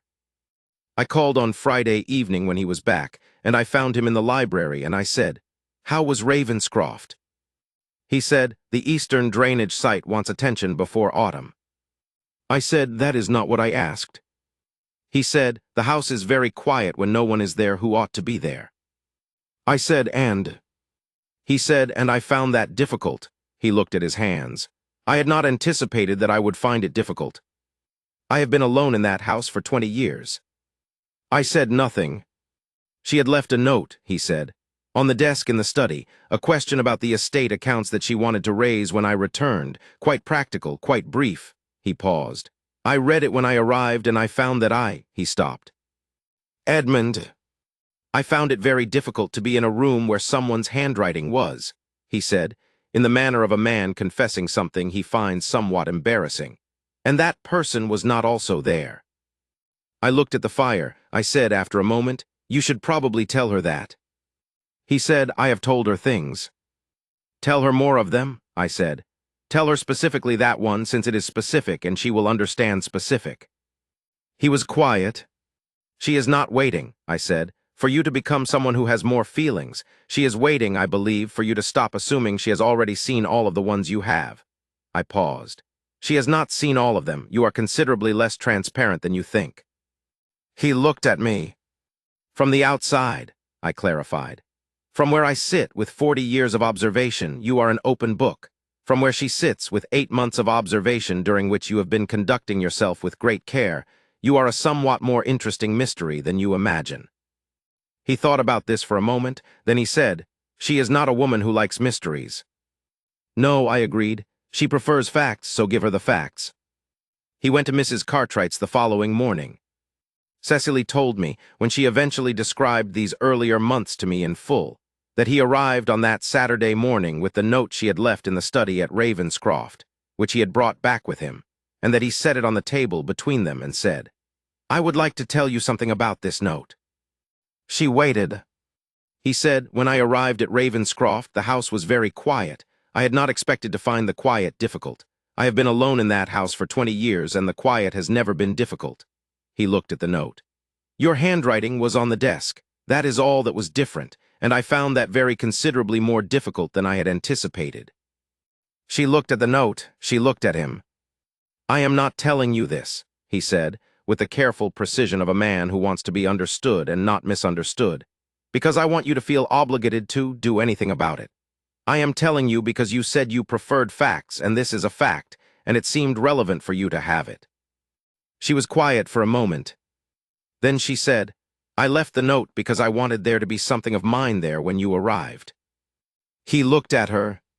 She said, "That is also a fact, and it seemed relevant for you to have it." There were smaller things, too, that I observed across those months, and that I will give you because they are the substance of it, the actual daily material of what a love looks like when it is not being announced but simply being. There was the afternoon in September when I arrived at Mrs. Cartwright's house and found Edmund in the sitting room alone, reading something with his complete attention. He did not look up immediately when I came in, which was characteristic. He finished his sentence, or his paragraph, or whatever unit he was in the middle of, and then looked up. But when he did look up, what I saw for a fraction of a second before he composed his expression was something I recognized from the morning in the drawing room. A man in the middle of an experience he has not named yet, but that has the quality of the very best things. He was reading a letter. "From Cecily," I said. He folded it. "She went to the library at the British Museum this morning," he said. "She writes that the third floor has a collection of estate maps from the previous century that she wants to review in relation to the Ravenscroft drainage question, and that she has also found a reference to a water management system on a Scottish estate from 1762 that she believes may be directly applicable." I looked at him. "She writes well," he said.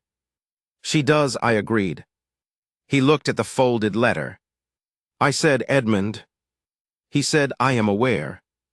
I said, "Are you aware that you have been sitting here reading a letter about drainage maps for an unspecified amount of time with an expression that suggests it is the finest letter you have received in your adult life?" He said, "I was aware of that, yes." I said, "Good." He put the letter in his coat pocket, which was where he apparently intended to keep it rather than on the desk where he kept correspondence. I did not say anything about this. I was not, at that particular moment, going to say anything about it. Some things are better observed than remarked upon. There was an evening in October when the three of us were at supper at Mrs. Cartwright's, and Edmund mentioned, in the context of something else, a particular memory from his childhood at Ravenscroft Hall, something about his mother, and the way she had used to read aloud in the library on Sunday afternoons, and the specific quality of those Sunday afternoons that he had not thought about in 20 years. He mentioned it in passing, as a person mentions something that simply surfaces without planning to. He mentioned it and then moved on. Cecily said a few moments later, "What did she read?" He looked at her. "Your mother," she said. "On Sunday afternoons, what did she read?"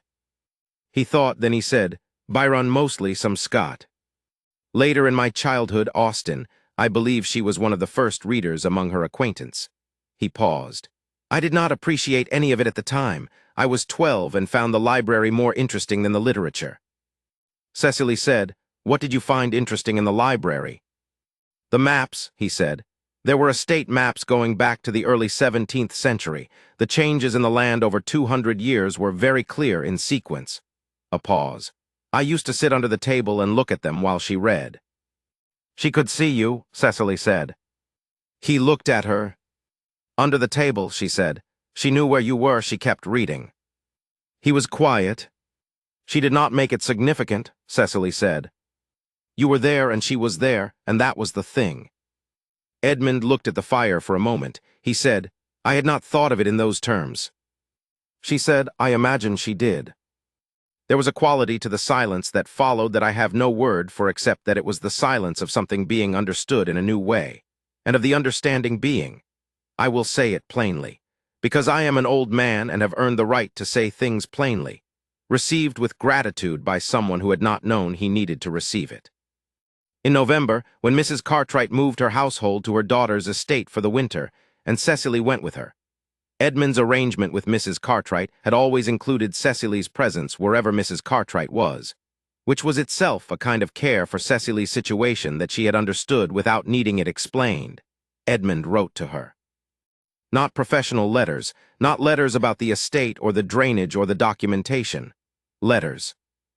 I know this because he mentioned it, once in passing, in the way he mentioned things he had decided were facts that I was entitled to know. He said, "I have been writing to Cecily."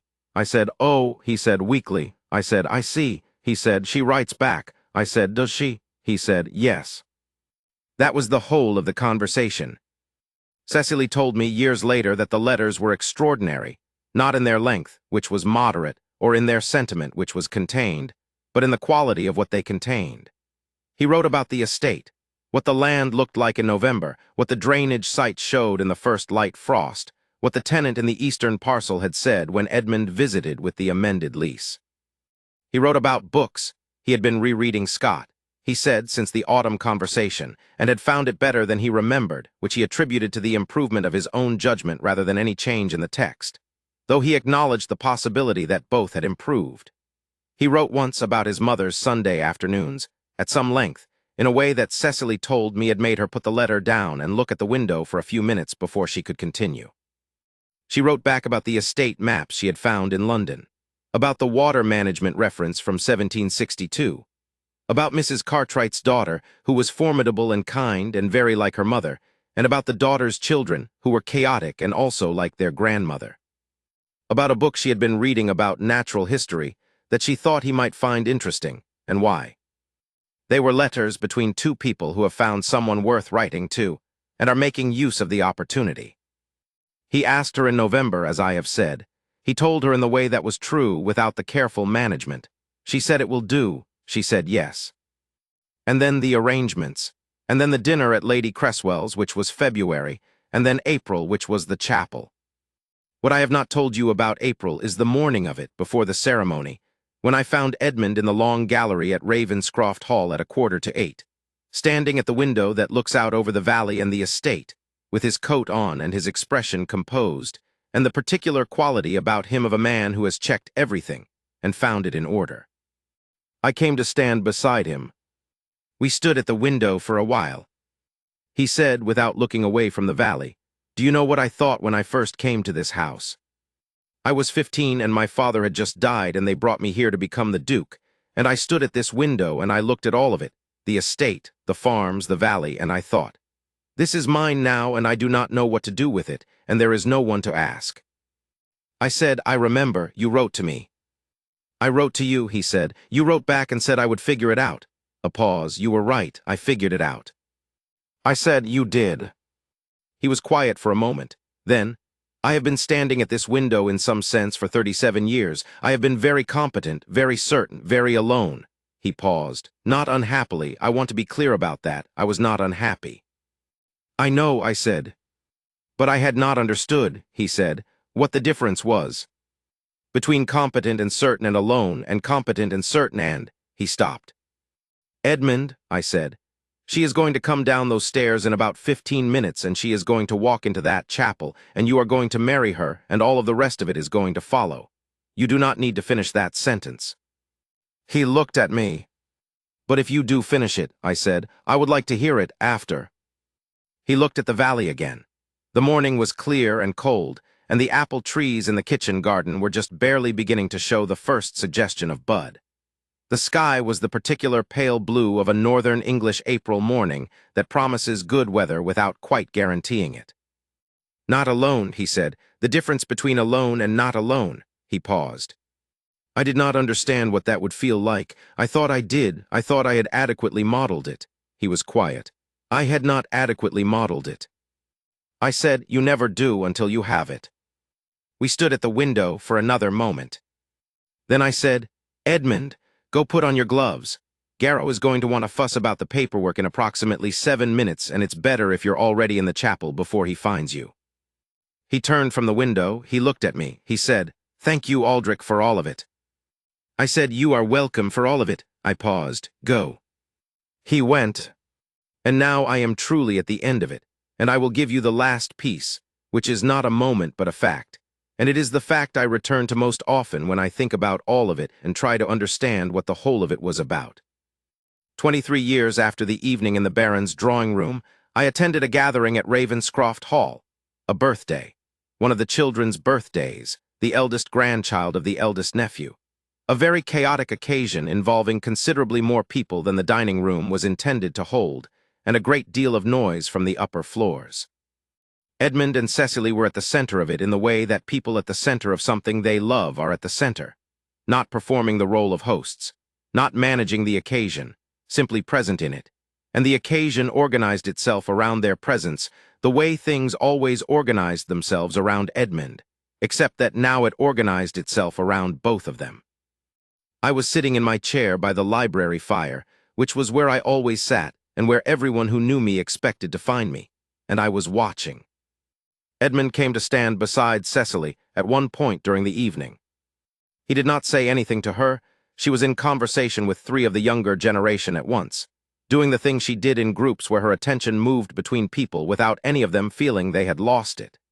He stood beside her and she did not look at him, but I watched her hand move slightly to find his and find it and rest there. He looked at the room. He looked at the people in it. He looked the way a man looks when he is looking at the whole of what his life is and finding it.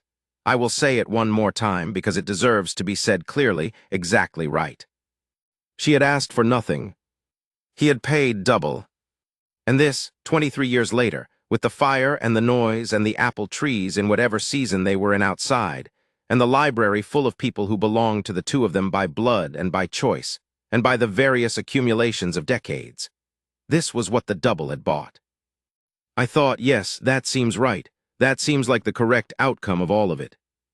I turned a page of my book, which I was not reading. I was, as I have always been, watching. But I have more to give you. I have 23 years of it, and I have been giving you the bones and the architecture and the moments that have angles, and what I have not yet given you is the long middle. The years between the chapel and the library at Christmas, the decades in which what happened in the Baron's drawing room became, simply the life that Edmund and Cecily lived. Let me give you some of that.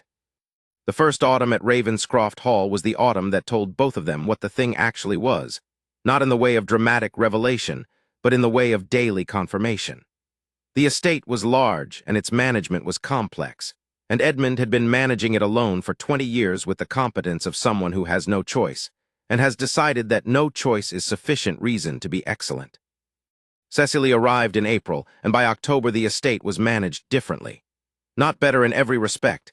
Edmund knew things about the land and the tenants and the particular patterns of the northern seasons that she was still learning, but differently in the sense of having more perspectives brought to bear on every problem, and more rigorously, and with the particular efficiency of two people who think at compatible speeds and do not need to slow down for each other. This was, as it happened, the thing that Edmund had not known he was missing until he had it. Not help, exactly. Not even collaboration, though it was that. Something more specific. The experience of being in conversation about the things that mattered to him with someone who engaged with them at full strength and came back with something better than he had brought. He had been very good at his work for 20 years. He was better at it now. This was not a fact he announced, because announcing it would have been strange. But it was a fact he knew, and that Cecily knew, and that they shared in the way of two people who do not need to say the obvious things. In November of that first year, they sat in the library after supper, a habit they had established almost immediately. The evenings in the library that became the most reliable feature of the year, the thing that did not change regardless of guests or weather or the various demands of a large estate and its associated correspondence. And Edmund was reading, and Cecily was working on something related to the drainage project, which was in its first winter phase and producing data she found interesting.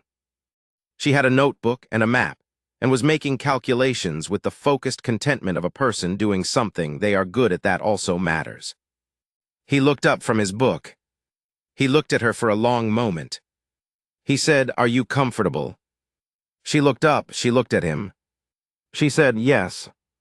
He said, "Good." He went back to his book. She told me about this years later when I asked her what the first autumn had been like.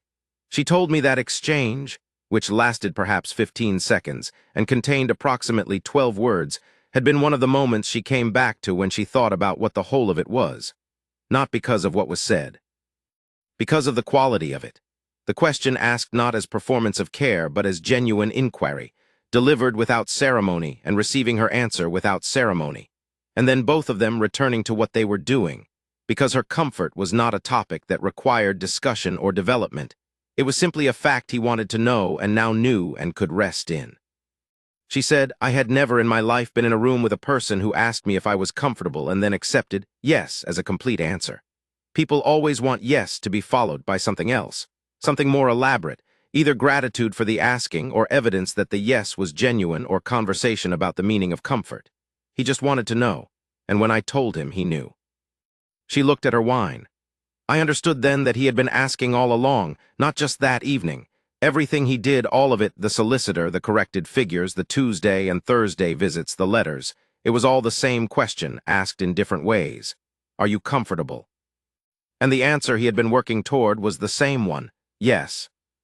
The spring of the second year was the spring of the drainage project's first real test, because the snow melt was heavier than expected, and the eastern portion of the estate received more water than the modified drainage system had been designed to handle in its first iteration. There was a period of approximately 3 weeks in which it was genuinely unclear whether the project was going to succeed, or whether the whole of Cecily's engineering reasoning was going to be revealed as insufficient. Edmund did not say, during those 3 weeks, anything that indicated he thought the project was going to fail. This was not false optimism. Edmund was not capable of false optimism, being constitutionally incapable of saying things he did not believe. It was the specific and deliberate restraint of a man who knew that the person who had designed the project was living with its uncertainty every hour of every day, and did not need him to add his uncertainty to hers. What he did instead was work through the data with her. Every evening in the library he would review the measurements from the drainage site with the same careful attention he gave to any problem of substance. He would ask questions, not the encouraging kind, not the "I'm sure it will be fine" kind, but the kind that pressed on the specific point of uncertainty and that helped her think through it more completely. He did not tell her what to think. He did not manage her toward optimism. He sat with her in the problem. On the 21st day, the drainage held. The water levels came down. The eastern parcel's soil, measured by the method they had established together, showed exactly the recovery profile the engineering reference from 1762 had predicted. Edmund sat back from the ledger. He looked at the numbers. He said, "You were right." She said, "I know." He said, The engineering from 1762 was remarkably accurate. She said it was a very good system. The man who designed it understood the problem. He said, as did you. She looked at him, he looked back. The fire was going, and the lamp was on, and the library smelled of the familiar combination of paper and beeswax, and the particular sweetness of the rain that was still coming down outside. And neither of them said anything further for a while, because there was nothing further to say. I was not there for that evening. Cecily described it to me, and I have imagined it many times since. The two of them in the library with the ledgers and the rain and the numbers that confirmed what she had understood, and he had trusted her to understand. I think it was one of the happiest evenings of their lives, and I think it was happy in the way that the best evenings are, not because anything dramatic happened, but because everything was in its right place and they were together in it. Garrow retired from practice when he was 68, after 40 years of serving the Ravenscroft family. Edmund gave him a farewell dinner and a settlement that was considerably more generous than Garrow's contract had specified, and that Garrow accepted with the composed gratitude of a man who does not quite trust himself to say what he feels and so says very little. Cecily had written him a letter before the dinner that Garrow told me, when I saw him some months later, was among the finest letters he had received in 40 years of receiving correspondence, and that he had kept. Ellison, the young clerk who had been on the case from the beginning, eventually established his own practice. Edmund directed several matters of estate business to him in the early years, which was a form of recommendation that in that time and place was worth considerably more than a letter. Ellison named his first son Edmund, which he told me was for the Duke, and his second son Aldrich, which he told me was also for the Duke's friend, which I found both flattering and accurate. The colonel, who was a decent man in the end, sent Edmund a letter in the spring following the marriage that said, in the colonel's characteristic direct manner, that he had not behaved well at the arrangement meeting and was glad the matter had resolved as it had. Edmund wrote back a brief and civil reply. They encountered each other occasionally after that at social events, and maintained the pleasant acquaintance of men who have arrived, through some difficulty, at mutual respect. Mrs. Ashford never directly addressed Cecily regarding the dinner at Lady Cresswell's, or the observation about having nowhere to go. She managed, however, over the following years, to gradually transfer her strong opinions about Cecily from the category of unfortunate young woman of uncertain situation to the category of the Duchess of Ravenscroft, who one must acknowledge has done remarkably well with the estate, which was, in its way, a more complete reversal than anyone had a right to expect from Hortense Ashford. The years accumulated, as years do.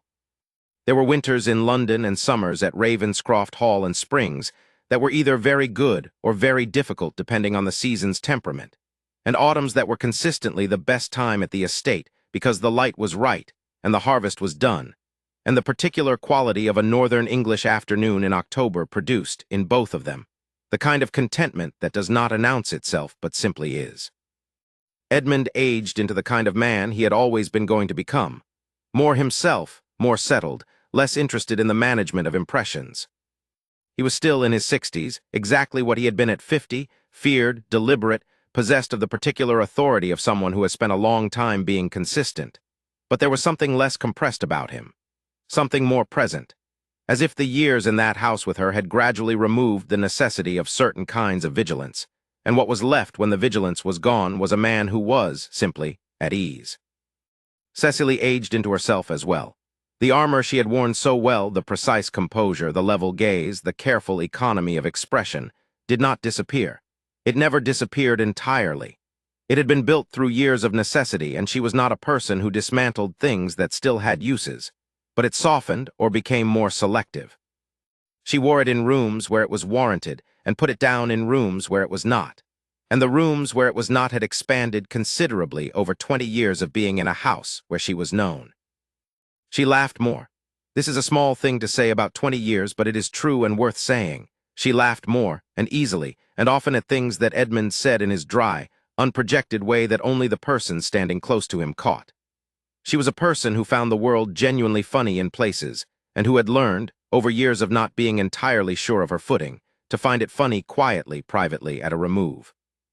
At Ravenscroft she found it funny out loud, and Edmund found her laughing at his observations in a way that produced in him an expression that I can only describe as deeply satisfied, in the way a man is satisfied when something he did worked exactly as intended. There were 3 children. I will not go into them in detail because they are not this story's subject, and they are, besides, private people who did not ask to appear in an old man's account of their parents' courtship.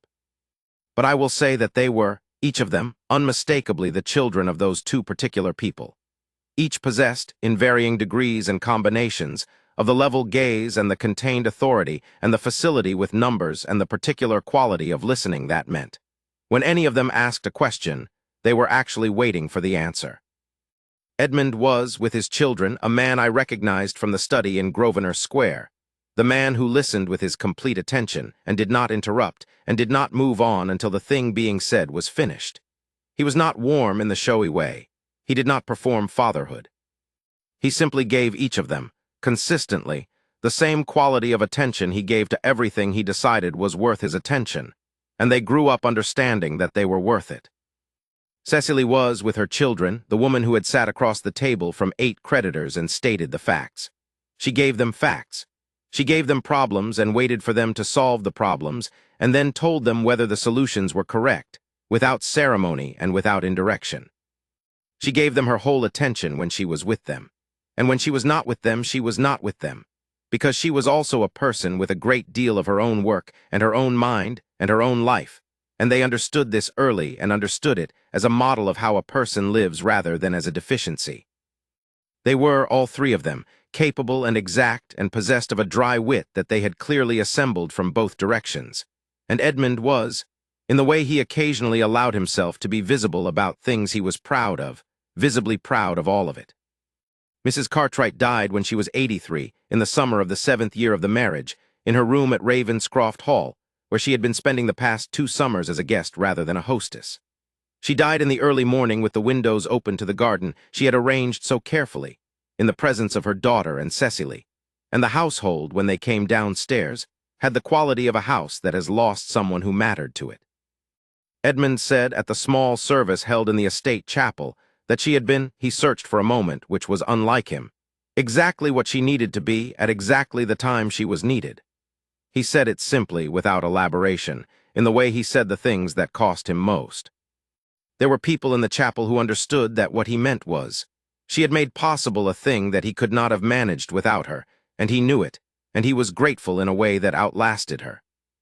Cecily cried at the service. She did not cry often, not from suppression, but from a genuine tendency toward composure as a first response to most things, including difficult ones. At Mrs. Cartwright's service she cried without managing it, and Edmund sat beside her and did not say anything but gave her his handkerchief, and she took it, and they sat together in the chapel where they had married, which smelled of the same stone and beeswax, and the morning was very quiet outside. There were arguments over the years. I should say this plainly, because the story I have been telling has a happiness in it, and I do not want to suggest that happiness is the same as the absence of friction.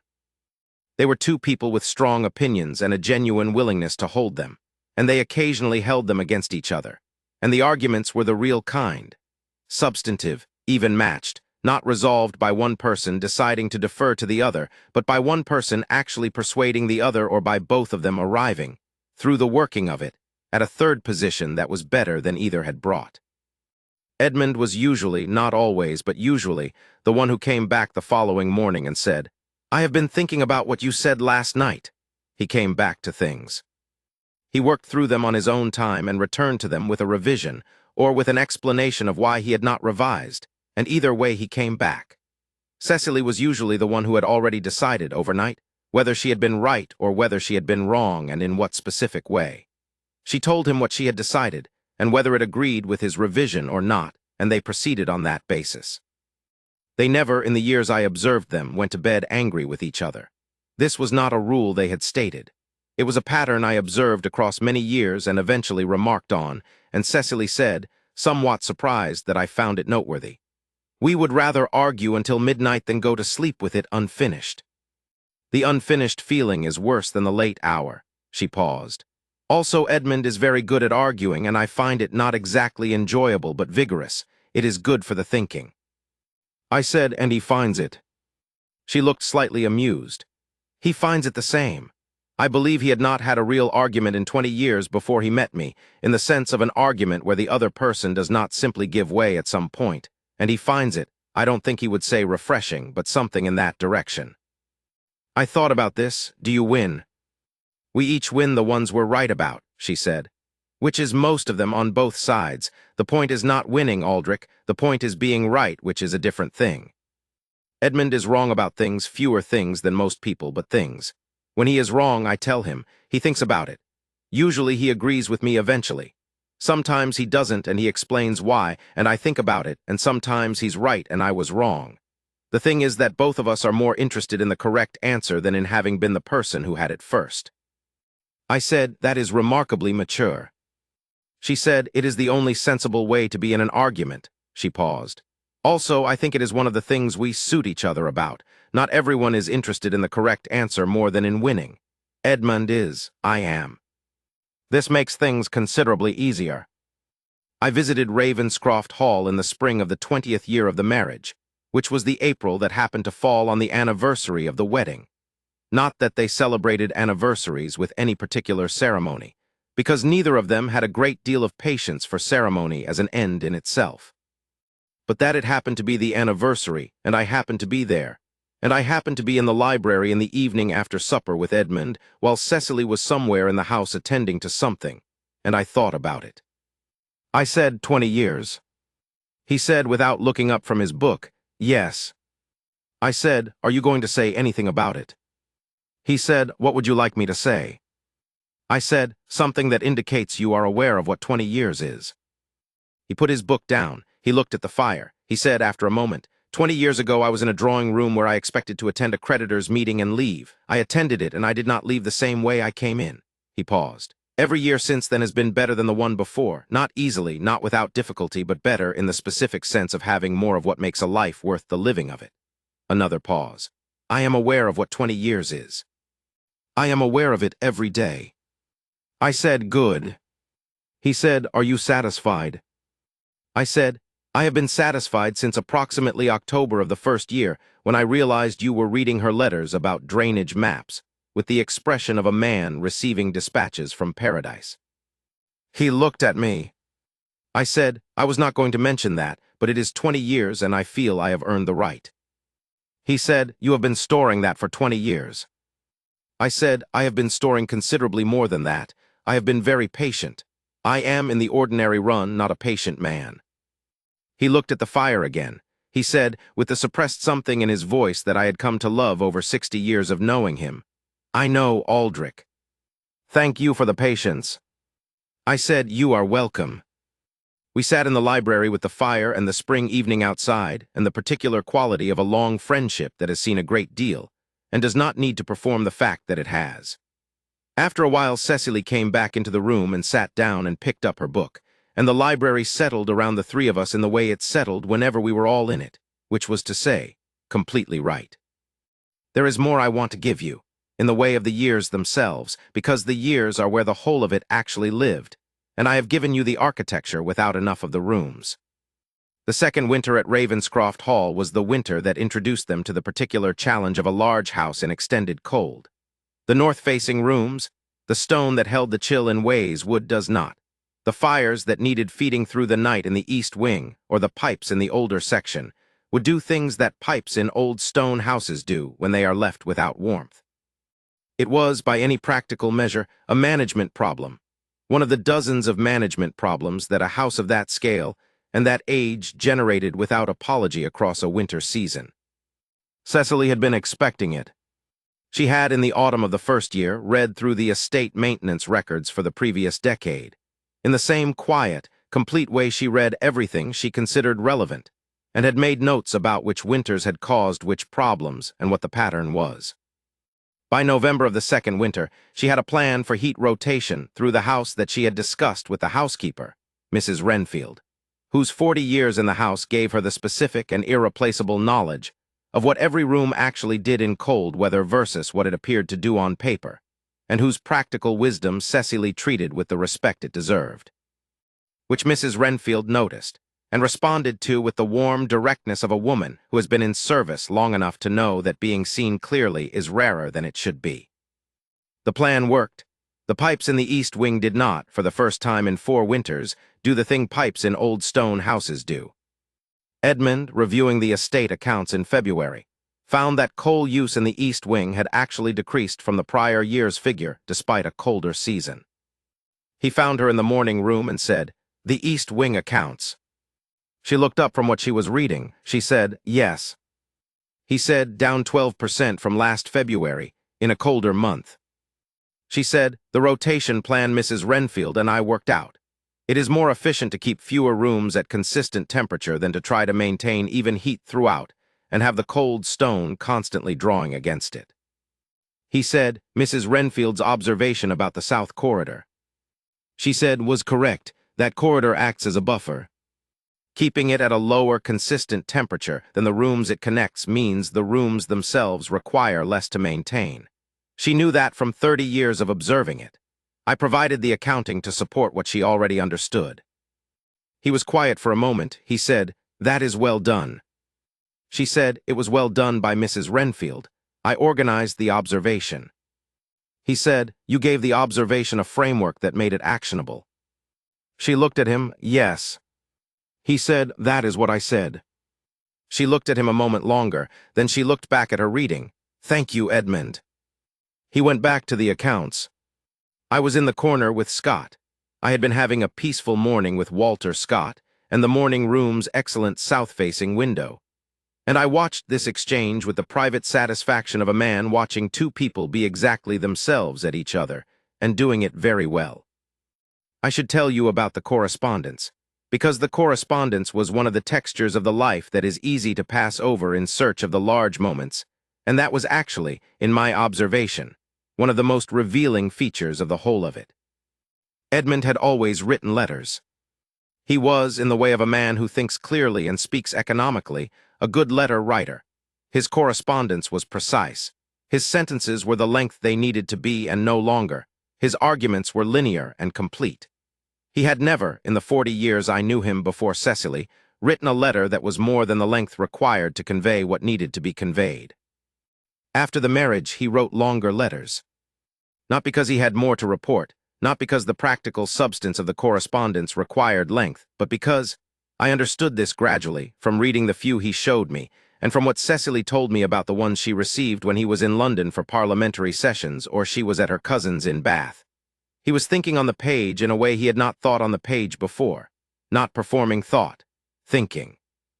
Working through the thing he was observing or the problem he was in the middle of, because there was now someone at the other end who would read what he worked through and respond to it at full strength. And the act of writing for that reader was different from the act of writing for a reader who would receive information. Cecily's letters back were, she showed me a few over the years, and I read them with the concentrated attention they deserved, remarkable. She wrote the way she thought, precisely, completely, with the occasional flash of something very dry and funny at exactly the right moment, and with a directness that in letters from women of that era was unusual enough that I occasionally forgot I was reading correspondence from the 1820s, and felt instead that I was reading a letter from a very particular person who happened to live then. She wrote to him once from her cousin's in Bath, about a conversation she had had at a concert about a proposal for railway development in the north of England, and the letter contained a 2-page analysis of why the person making the proposal had misunderstood the fundamental engineering problem and what the correct framing would be, and then a paragraph about the pianist, who had been very good, and then 2 sentences about her cousin's garden. Edmund wrote back 4 pages on the railway question and 1 sentence about the pianist, which was, "I am glad the pianist was competent. You would have been impatient with a mediocre one." She told me about that last sentence once, laughing slightly. He was right, I would have been. And the fact that he knew it well enough to say it as a simple statement of fact was, she searched for the word. It was the thing I had never had before him, to be known in that specific way, the way of being understood without having to explain the understanding. He did not have to ask whether I would have been impatient with a mediocre pianist. He knew. He had been watching. The 3rd year of the marriage was the year of the Harwick question. The Harwick question was a legal dispute about a parcel of land on the eastern border of the Ravenscroft estate, whose ownership had been technically unresolved for 60 years due to a defect in the original conveyance documents from 1762. The same year, it happened, as the drainage engineering reference that Cecily had used for the first project, which she noted with some amusement when the documents came to light.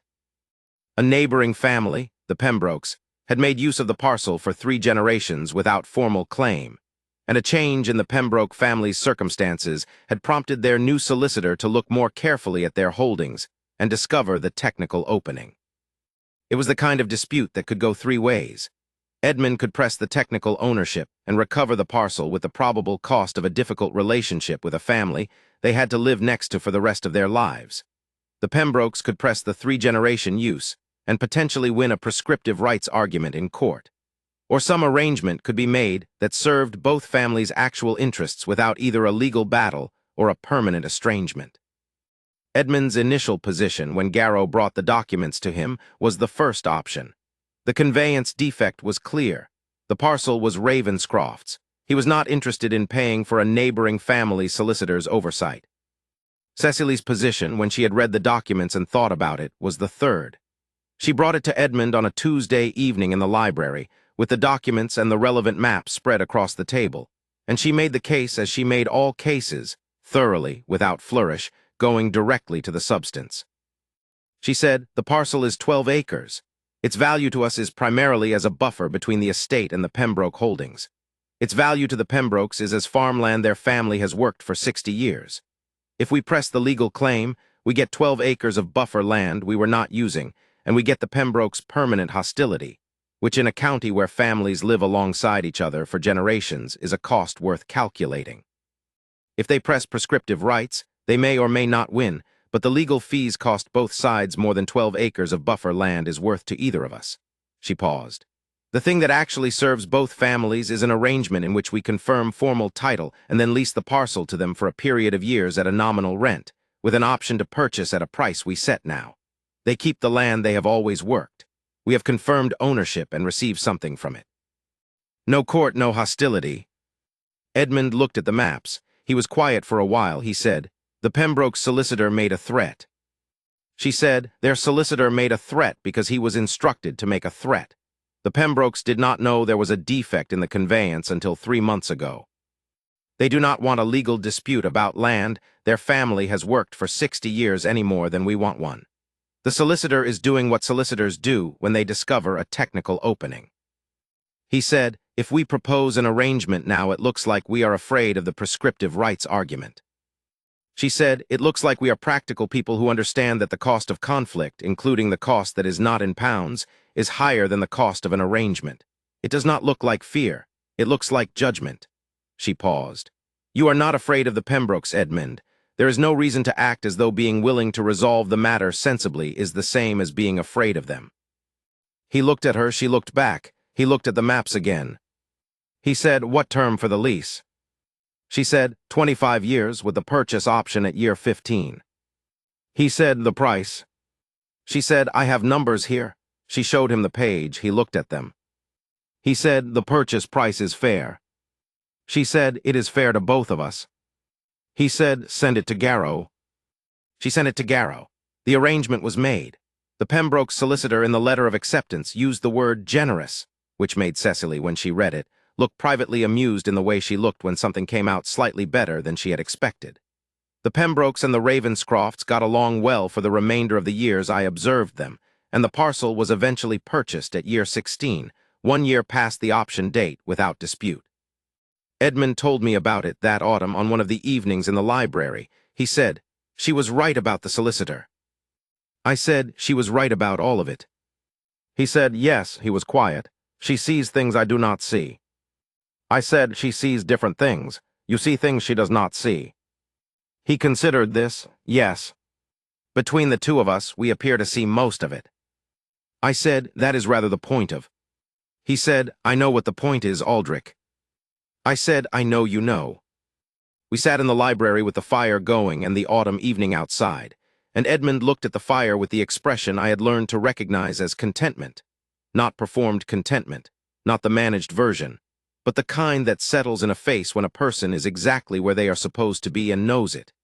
And I thought, as I thought every time I sat in that library, that I had been given the extraordinary privilege of watching something very good come to be, and that it was one of the best things I had seen in a life that had seen a fair amount. The children came in the 4th, 7th, and 10th years of the marriage. I have said I would not speak of them in detail, and I will not, but I will say this. The eldest inherited Cecily's facility with figures and Edmund's absolute incapacity for social performance, which made him, from very early, the kind of child who stated true things at inconvenient moments without any particular awareness that inconvenient was a category, and who found most social occasions unnecessary and said so, and who was, by every measure, exactly what you would expect if you combined those two people's characters in a young person who had not yet learned to moderate either of them. Edmund observed this in his eldest son with the expression of a man looking in a mirror that reflects a truth he had not expected to find charming and does. He said to me, when the boy was 6, and had told a dinner guest with complete seriousness that the guest's argument about crop rotation was incorrect, and here was why in 4 points. He is going to have difficulty in drawing rooms. I said, he is going to be magnificent in drawing rooms. Edmund said, those are the same thing. I said, yes, but from the outside they look different. He watched his son, who was now explaining point 3 to the dinner guest with the focused energy of a child who has found something worth talking about. He said quietly, I know. In the 15th year of the marriage, Edmund was offered a position in the government that would have required extended periods in London. It was, by any external measure, an honor, the kind of position that men of his standing and reputation were expected to accept, and that most men of his standing and reputation did accept, because the expectation and the honor together created a gravity difficult to resist.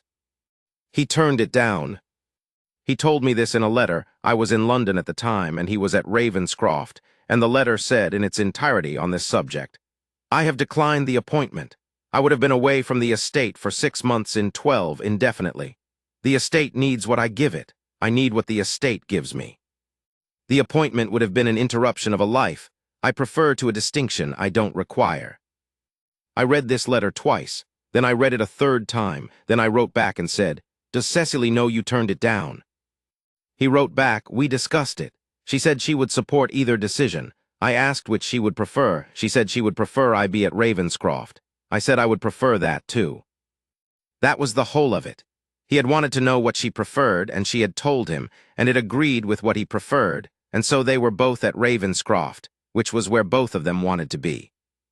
I put the letter down and sat with it for a while, because there was something in it, in the simplicity of it, the complete absence of drama or sacrifice or the performance of self-denial, that I found, not for the first time and not for the last, deeply moving.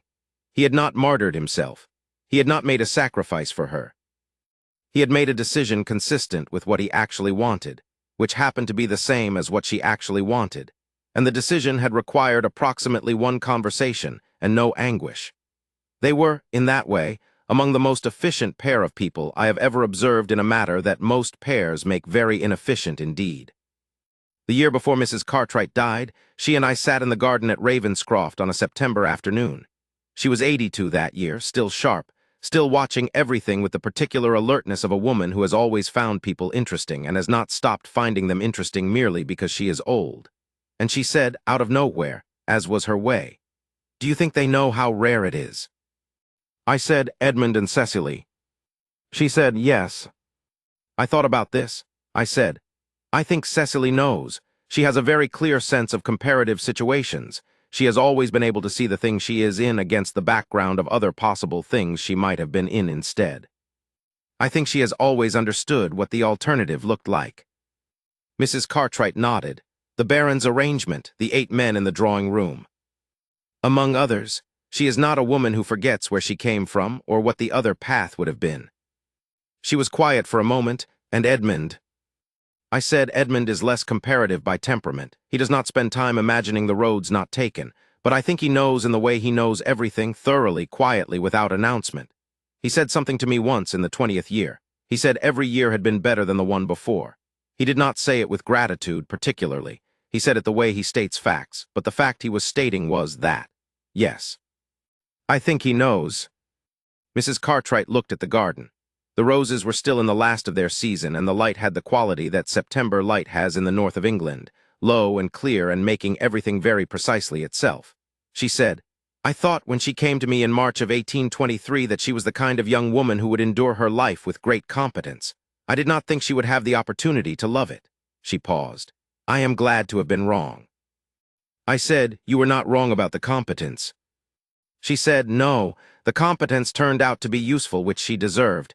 It is not always the case that what people are good at turns out to be used well." She looked at the garden for another moment. She was always going to be exactly who she is. He just gave her the room. I thought about this. I said, "I think she gave him the room as well." Mrs. Cartwright looked at me. She said, "Yes, they did it together. That is the thing, isn't it?" Not a question. Neither of them opened up the other. They opened themselves for each other, which is a different thing entirely. We sat in the September garden for a while after that, not talking, with the roses and the low light and the particular piece of a place that has been well kept and well loved. And I thought that she had said, in her way, exactly the thing that I had been trying to find words for across 20 years of watching. There is one more thing I want to give you before I close, which is the particular quality of the ordinary days. The days that are not years or arguments or anniversaries or crises, but simply the days that a life is actually made of when the architecture is right and the house is well-founded. A Tuesday in November, perhaps 6 years into the marriage, I'm at Ravenscroft for the week. I am in the library in the morning with my coffee and my correspondence. Edmund comes in at 8:30, as he always does, with the estate ledgers he reviews before breakfast. He sits at the far end of the table. He opens the ledger. He reads, "I read my correspondence. We do not speak. The fire is going." The window shows the north garden in November, which is bare now but which has the structural elegance of things stripped to their essential form. And the light is the flat, clear light of a northern English November morning that makes everything very precise and a little cold. At 9 o'clock, Cecily comes in. She is carrying her own coffee and a notebook. She sits at the middle of the table, equidistant, which is a thing I have noticed she tends to do in rooms she inhabits, finding the position of best vantage without apparent calculation. She opens the notebook. She has been working, she told me once, on a revision to the accounting system for the tenant farms, which she thought was generating figures that were technically accurate but practically misleading, and she was building a new framework from first principles.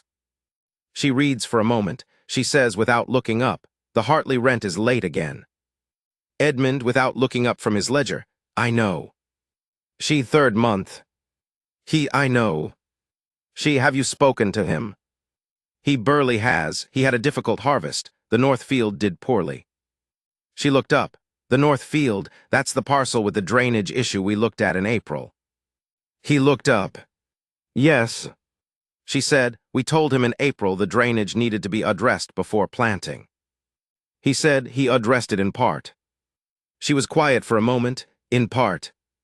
He said, "I believe his intention was correct and his resources insufficient." She looked at her notebook. She said, "Can we defer 2 months and revisit in January?"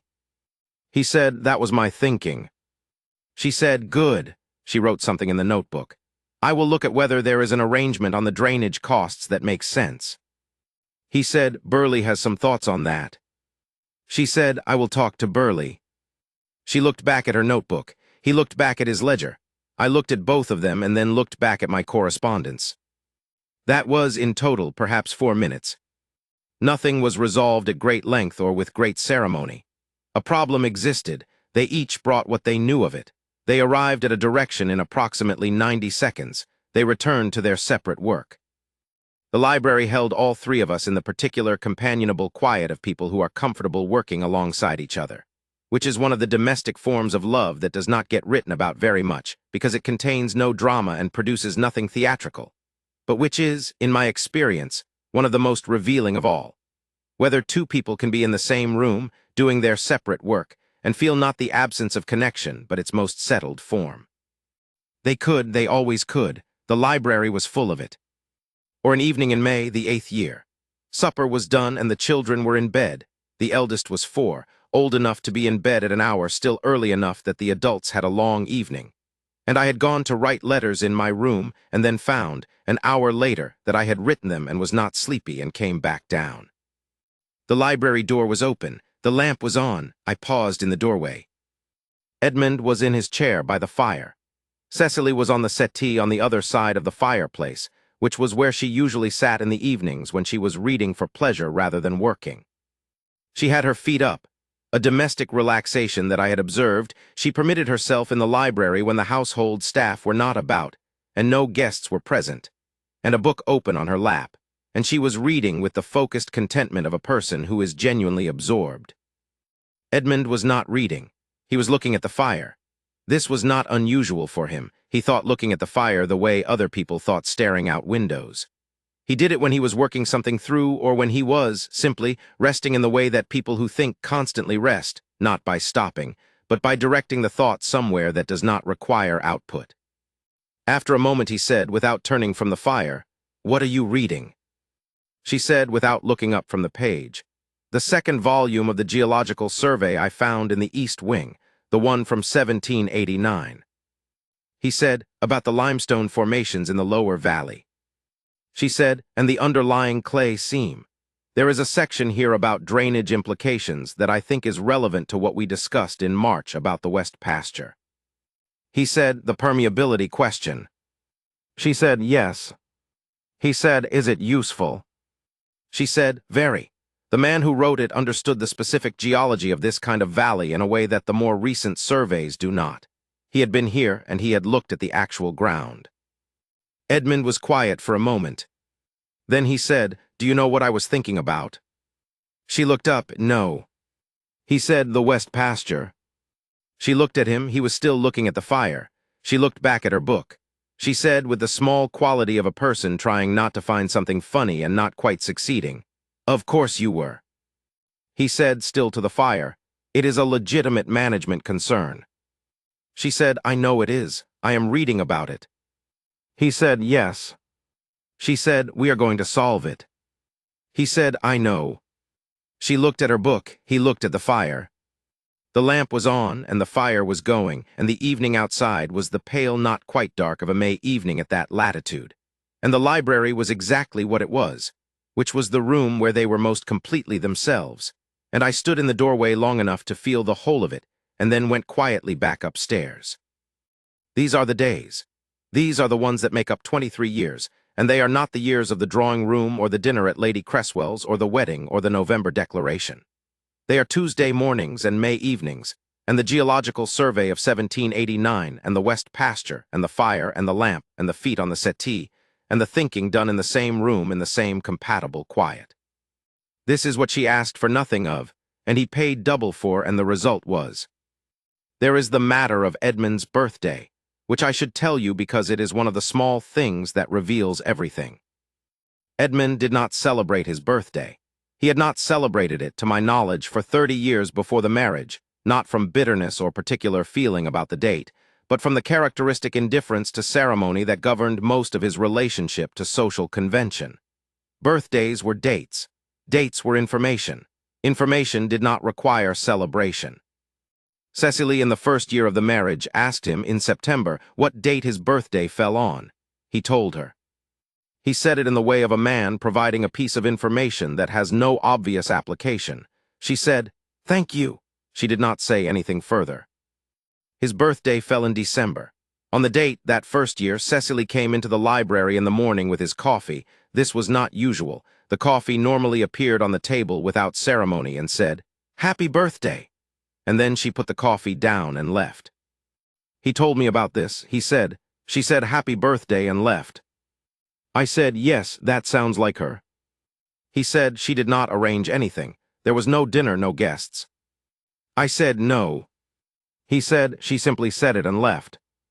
I said, "Edmund, she asked you in September when your birthday was. She remembered in December. She came specifically to say it. And then she left because she knew you did not want a dinner or guests." He was quiet.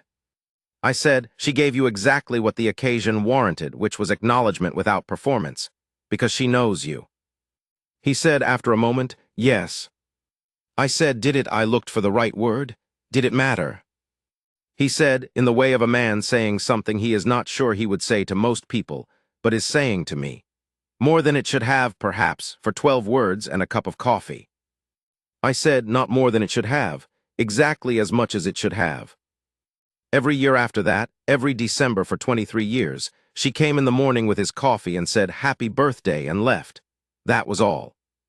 That was always all because that was what was right, and she knew what was right, and the knowing was the thing.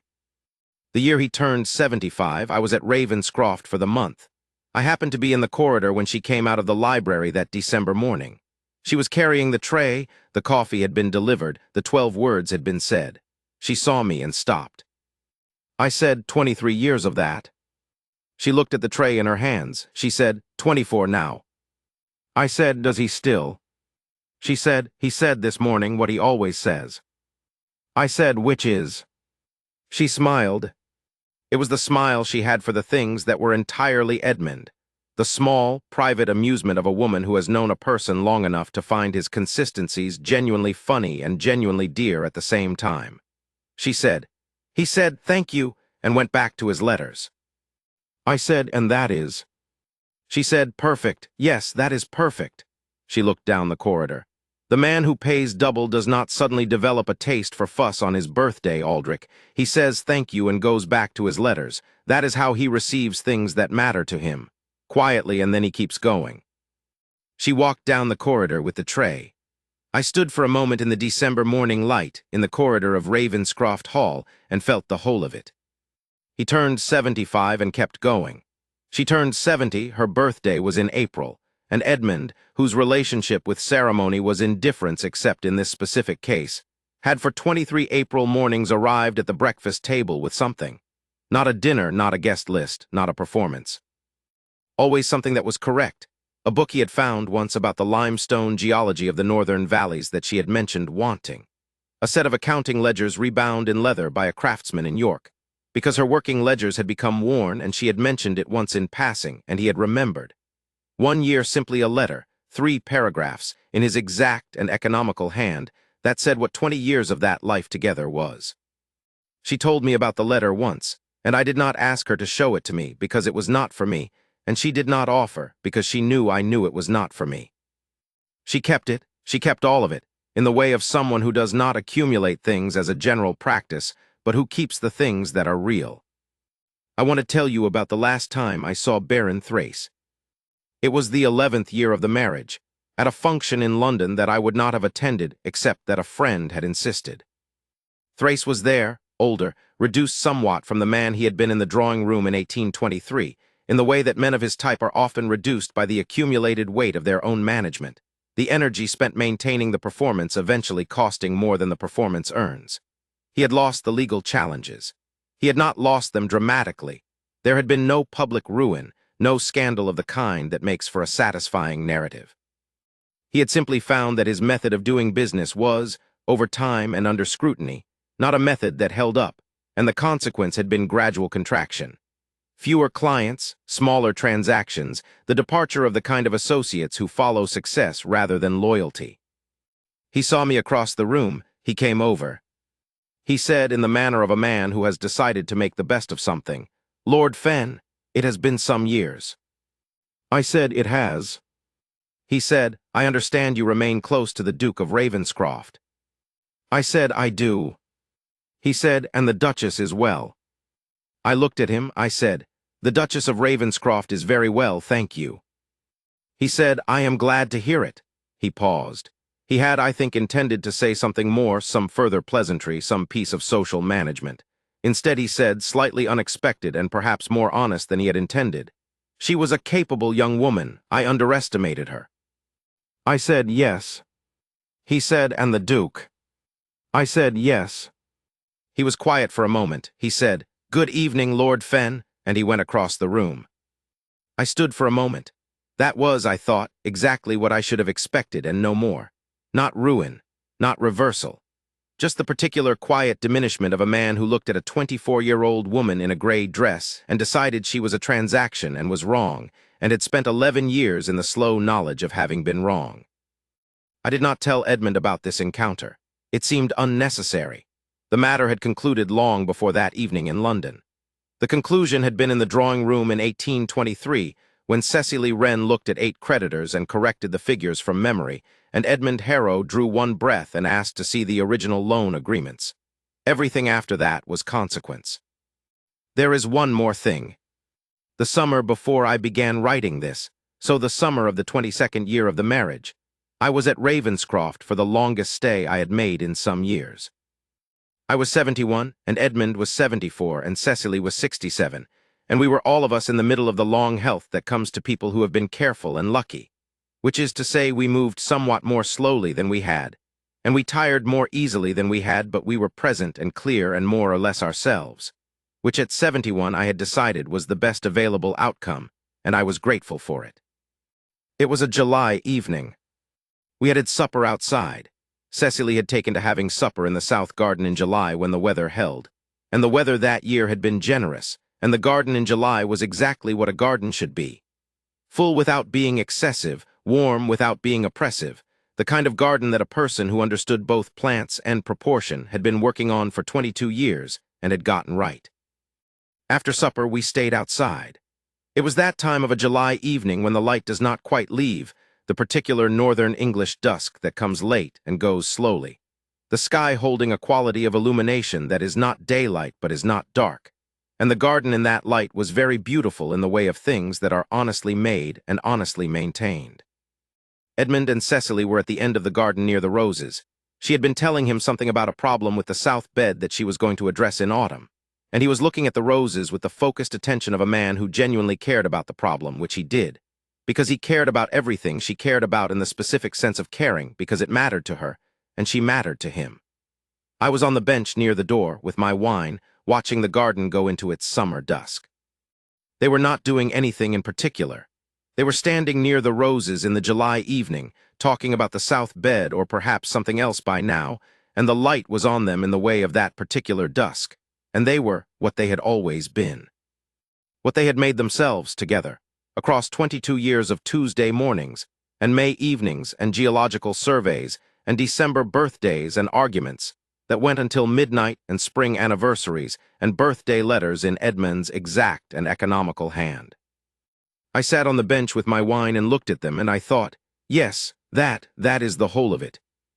That is the drawing room in 1823, and the corrected figures, and the 12 minutes with the documents, and the £200, and the Tuesday and Thursday visits at Mrs. Cartwright's house, and the dinner at Lady Cresswell's, and the chapel in April with the apple blossoms, and the 22 years of the library and the birthday coffees, and the geological survey of 1789, and the letter from the 20th year, and all the rest of it.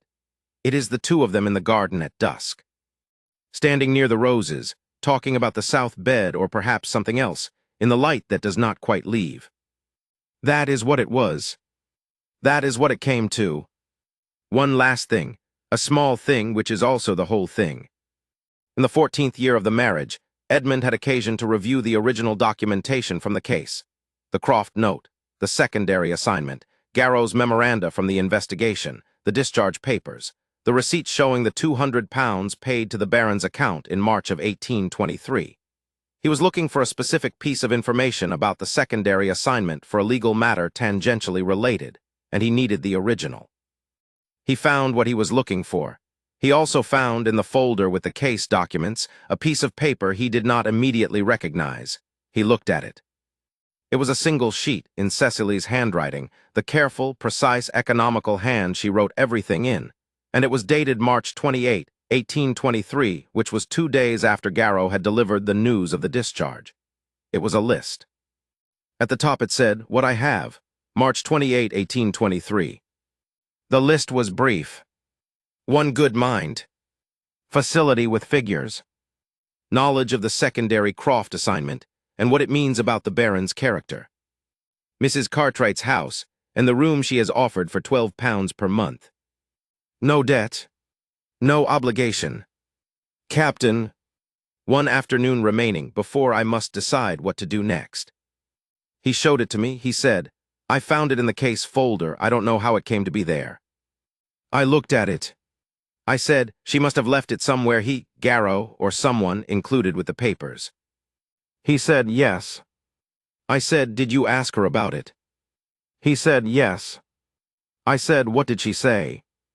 He looked at the paper. He said, "She said she had written it that afternoon to take stock. She said she always wrote things down when she needed to understand what she was working with. She said she did not know it had ended up in the folder. She said she was glad it had." I said, "Why glad?"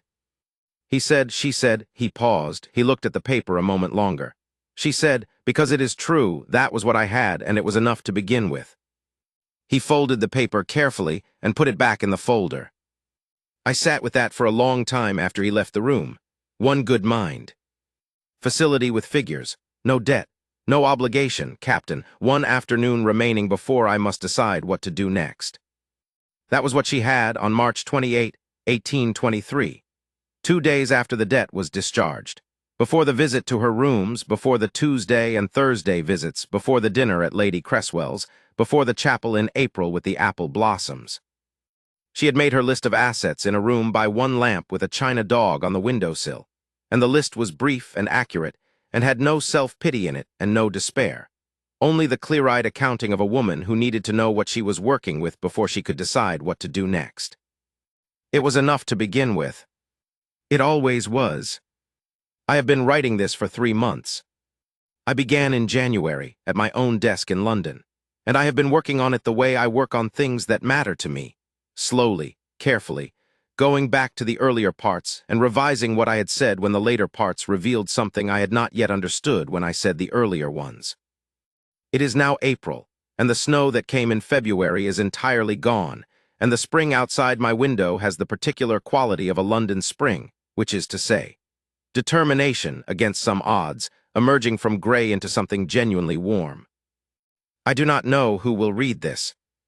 I wrote it for the reading of it, which is to say I wrote it because the story existed and needed to be accounted for. And I am the one who was there, in the corner with the book I was not reading, across 40 years of knowing Edmund and 23 years of knowing them both. I wrote it because they deserved to be known for what they were, not the drawing-room version, the version that the people at Lady Cresswell's dinner saw, the version that could be reduced to the Iron Duke paid double for a debtor's daughter.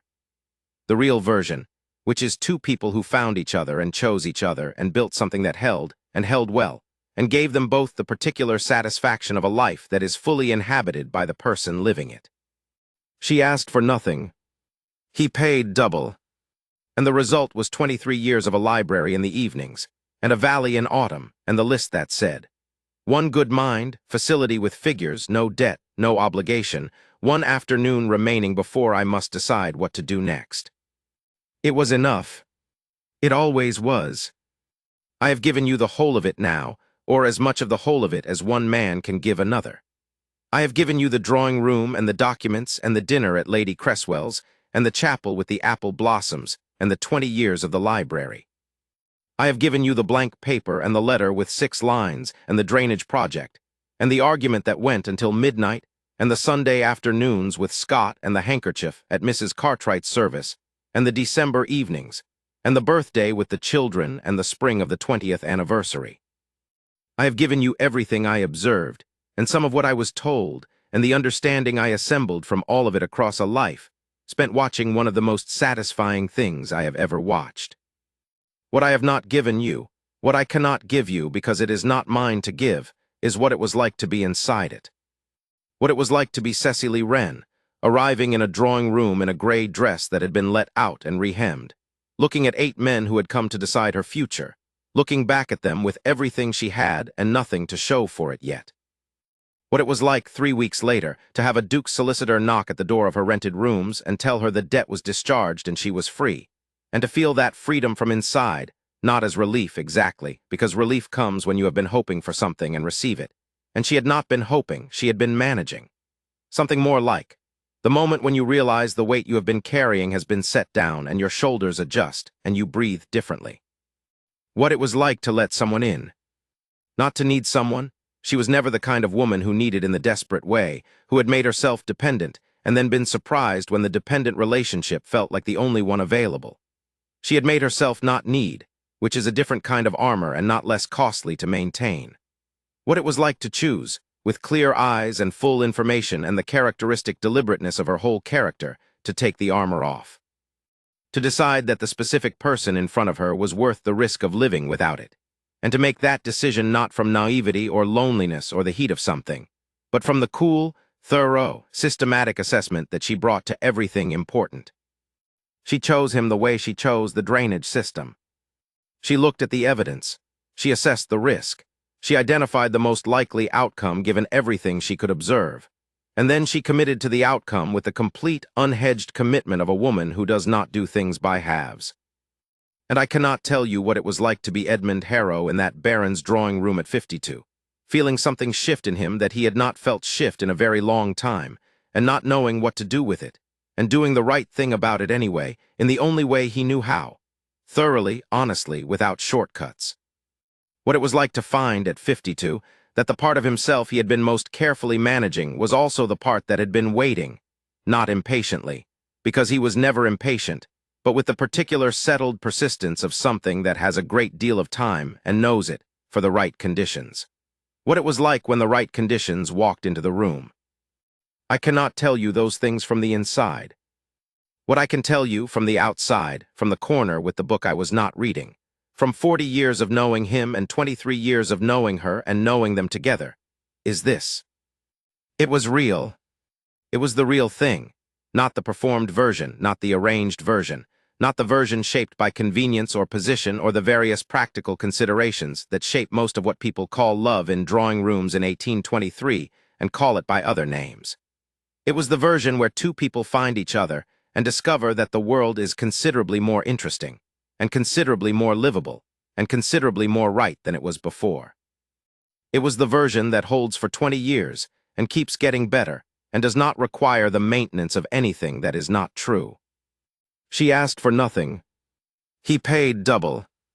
The result was this: 23 years of a library in the evenings and a valley in autumn, and arguments that went until midnight because both of them preferred the correct answer to winning, and the handkerchief at Mrs. Cartwright's service, and the drainage project that worked, and the children who had the level gaze, and the spring anniversaries that were not ceremonially observed but were always quietly known, and an old man in the corner with a book he was not reading who felt, every time he sat in that library.